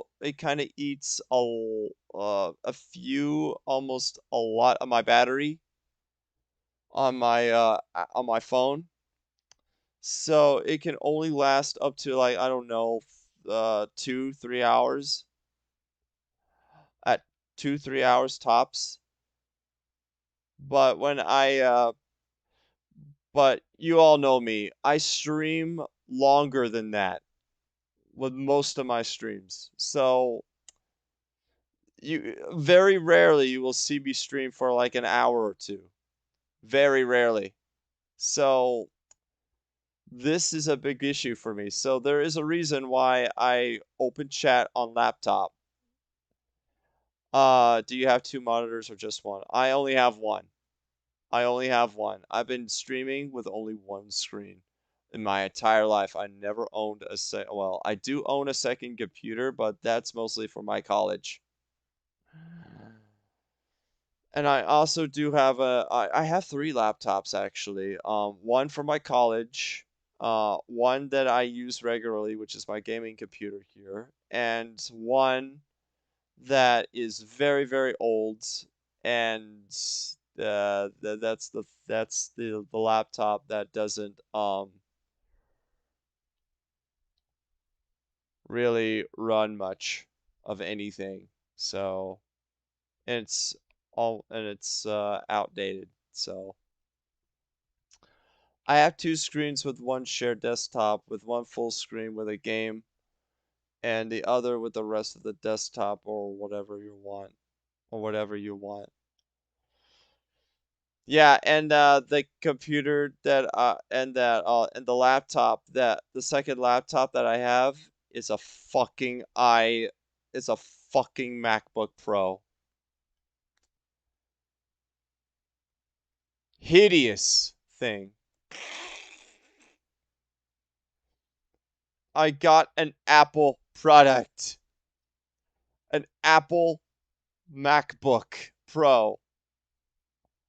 That is for my college and the stuff that I to um use to run Adobe products and yes, Adobe products and a couple other things that are included in it. You can also do it with a VGA connection to VGA. Oh, okay, okay. All right, all right, all right. It took me a second to figure out what you actually said there. Alrighty. Uh, Yeah, I need to actually properly set up my things. Bits and pieces of this is actually starting to get a little bit ridiculous, and and I might have to actually look into that if I can, because so far I have met two games that refuse to go to window mode, and that's Drake of the 99 Dragons and Devil May Cry 5. So, yeah, I wouldn't know what to do with a MacBook. I probably use it to stop the wobble of my coffee table. Yeah, as to how expensive that shit is, and how Apple just immediately always comes up with the same product every year, but instead the only difference is that there are some minor modifications, and the fact that that that's just it's just an increase of number. Like hey, here's the iPhone 4. Hey, there's an iPhone 5, there's an iPhone 6, there's an iPhone 7. Soon in the year 2032, there will be like, I don't know, iPhone 20 or iPhone 20 or iPhone 21. They will still continue the rise of the numbers. And yeah, some PCs have VGA and HDMI. You can dedicate one screen to HDMI and the other to VGA as if it's an older screen. Yeah, I have some USB to I have USB HDMI adapters. Oh, wait, no, HDMI connectors, not adapters, connectors. And I heard from my father that you can actually hook HDMI to your TV with your computer, and it will actually bring out a bigger screen to what I got here. It's really weird, but that requires a lot of moving, and I don't like to move a lot of my shit sometimes. That's why I rarely do that. But remember when they moved the headphone jack? They just eliminated it and charged more. Yeah, Apple phones remove the headphone jack. That's really damn stupid of them for doing that. Also, did you know what Samsung had done recently for the recent phones and stuff? They removed extra storage space in their recent phones. So your micro SD cards that you can add to your previous Android phone models, you can't no longer do that to these recent Samsung phones now. That's pretty stupid. I don't know what mindset they had with that. Please, Samsung, uh, uh, please, Samsung, do not turn into Apple. Please do not turn into Apple. Just just the refresh rate is different than the monitor. Okay, but still, do not turn into Apple. Please don't. Samsung, I beg of you, do not do that. You're better than this. Okay? Um Now, as much as I don't know much about phones and computers, I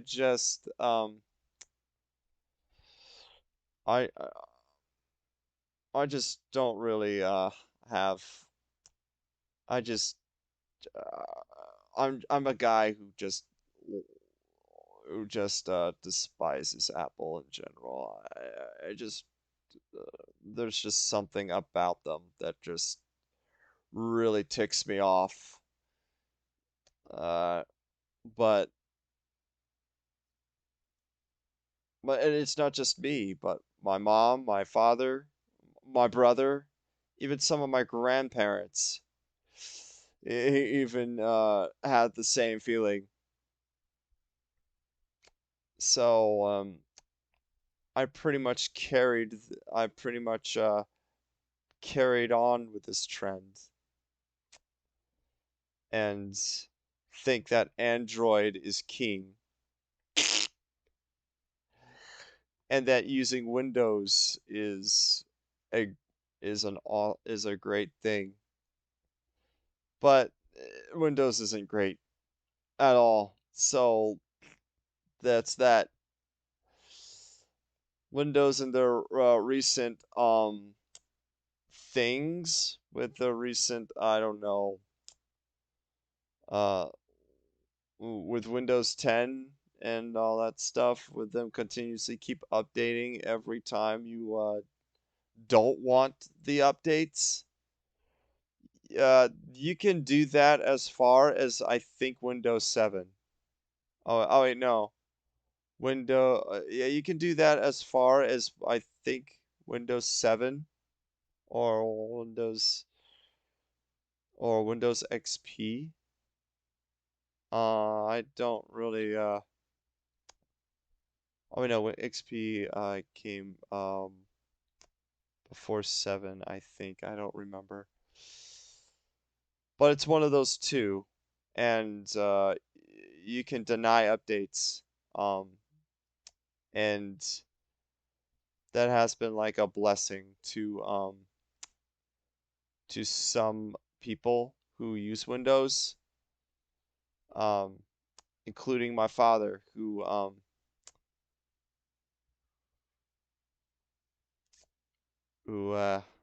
doesn't really like to update his computers as much.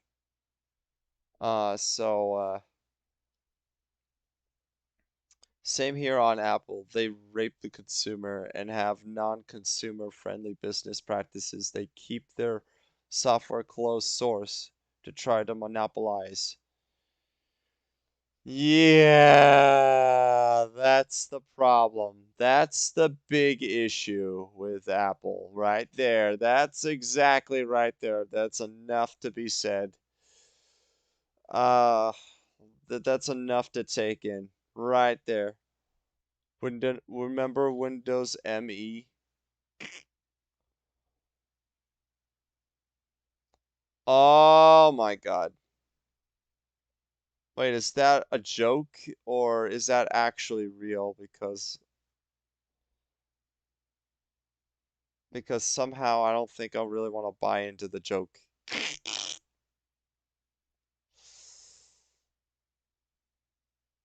Oh, is that actually sarcasm that it's real? Um,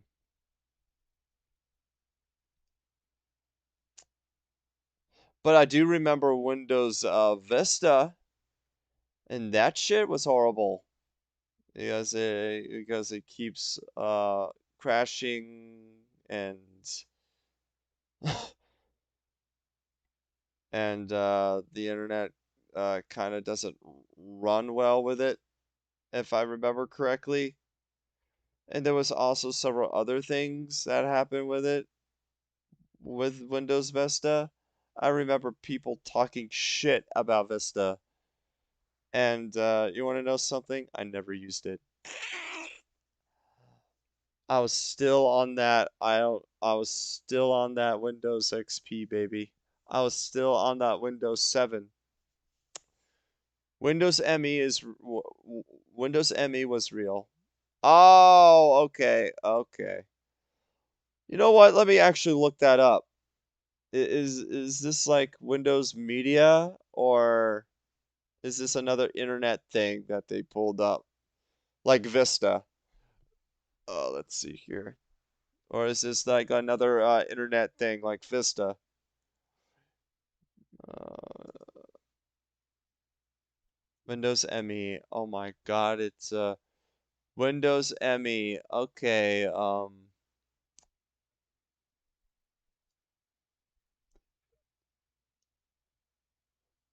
Windows ME. Millennium Edition. Millennium Edition. Wait, is that what it actually stands for? Millennium Edition. That's hilarious. What do you actually do? Okay, now I want to see Joel Vinesauce do a Windows destruction on that. Now I want to see him do a Windows destruction on that. He did one on everything, but I did not know this was real. Yeah, but Windows Vista is really, really bad. On okay, what is Windows ME? Windows Millennium Edition is an operating system produced by Microsoft. It was part of the Windows 9X family on Microsoft Windows operating systems. It was the direct successor to Windows 98 and was released to manufacturing on June 19th, 2000, with retail sales beginning on September 14th of 2000. It is the final product of the Windows 9X family, which is based on the Windows 95 kernel and MS-DOS, while its successor Windows XP is based on Microsoft's Windows NT kernel instead.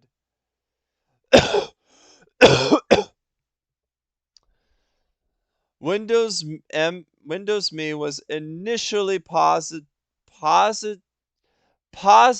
received, but its reception became more negative as time went on. Okay, here it is. To the point that it was heavily panned by users due to stability issues. Retrospectively, Windows Me is viewed as one of the worst operating systems Microsoft has ever produced.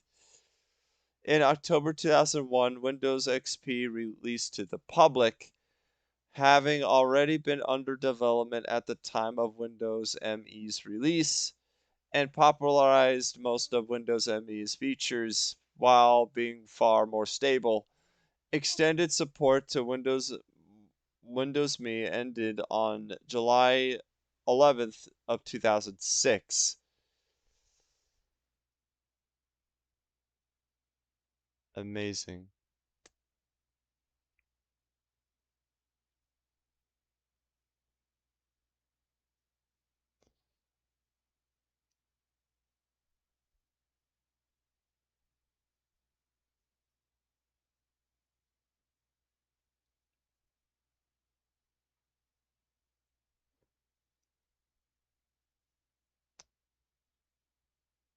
Shortly after Me appeared in late 2000, users reported problems installing it, getting it to run, getting it to work with other hardware or software, and getting it to stop running. Consequently, more home users remained with Windows 98, some moved to Windows 2000, despite the later being enterprise-oriented.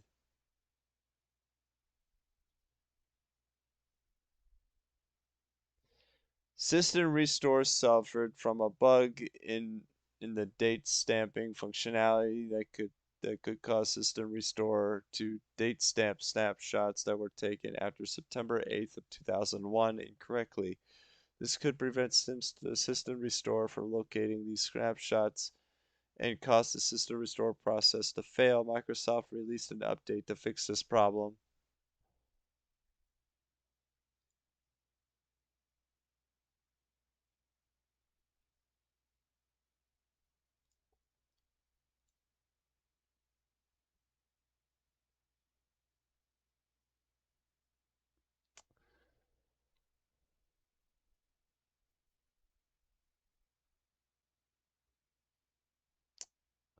That's really interesting.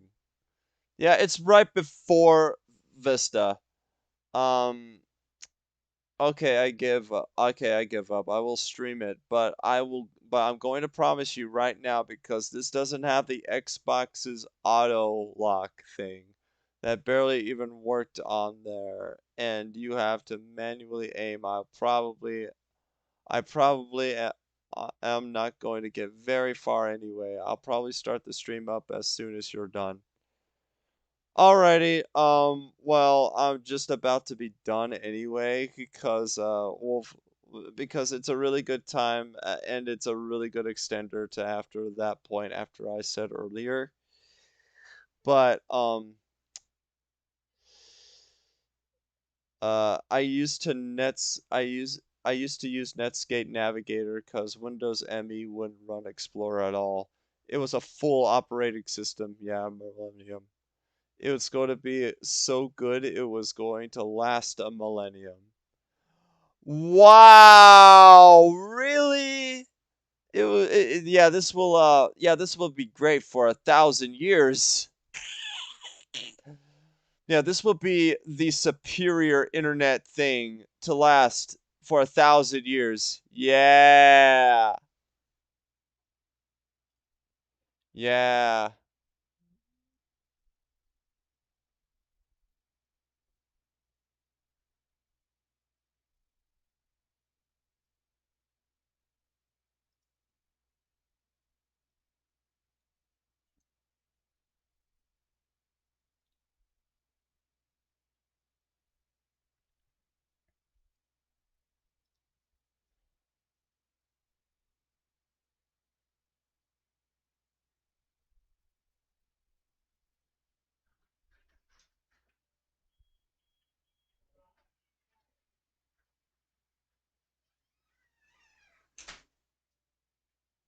But yeah, that's interesting. Okay. And also, yeah, good timing. Uh I remember they used to sell Windows Y2K radio OSs. I think my father had one of those. I think my father had one of those. To be honest, not.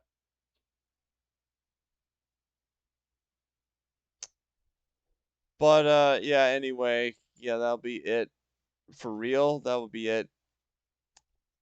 Fucking Millennium. Fucking Millennium Edition. Thanks, Windows, for pointing that out.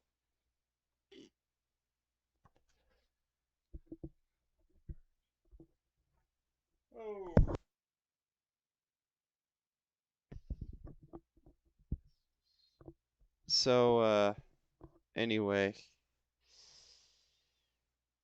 thank you all for tuning in, watching the THQ Nordic presentation, as well as some other things, and checking out my Battle for Bikini Bottom Rehydrated review and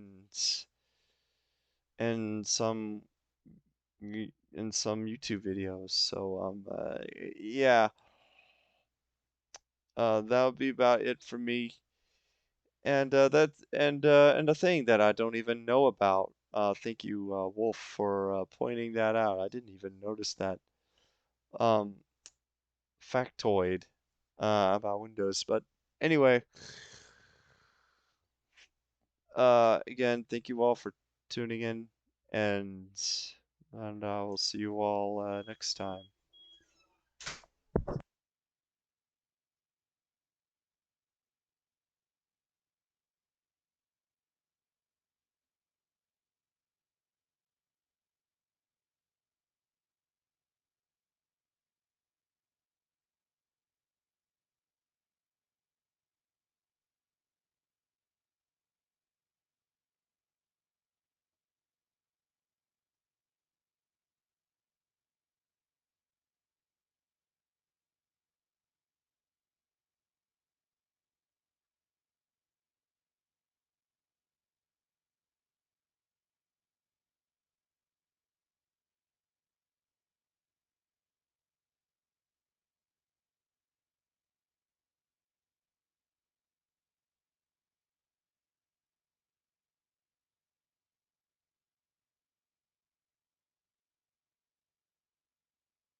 Uh, alrighty. For real. This is the end. Thank you all for tuning in. Glad you enjoyed the stream. This is CartoonRiley56 signing off.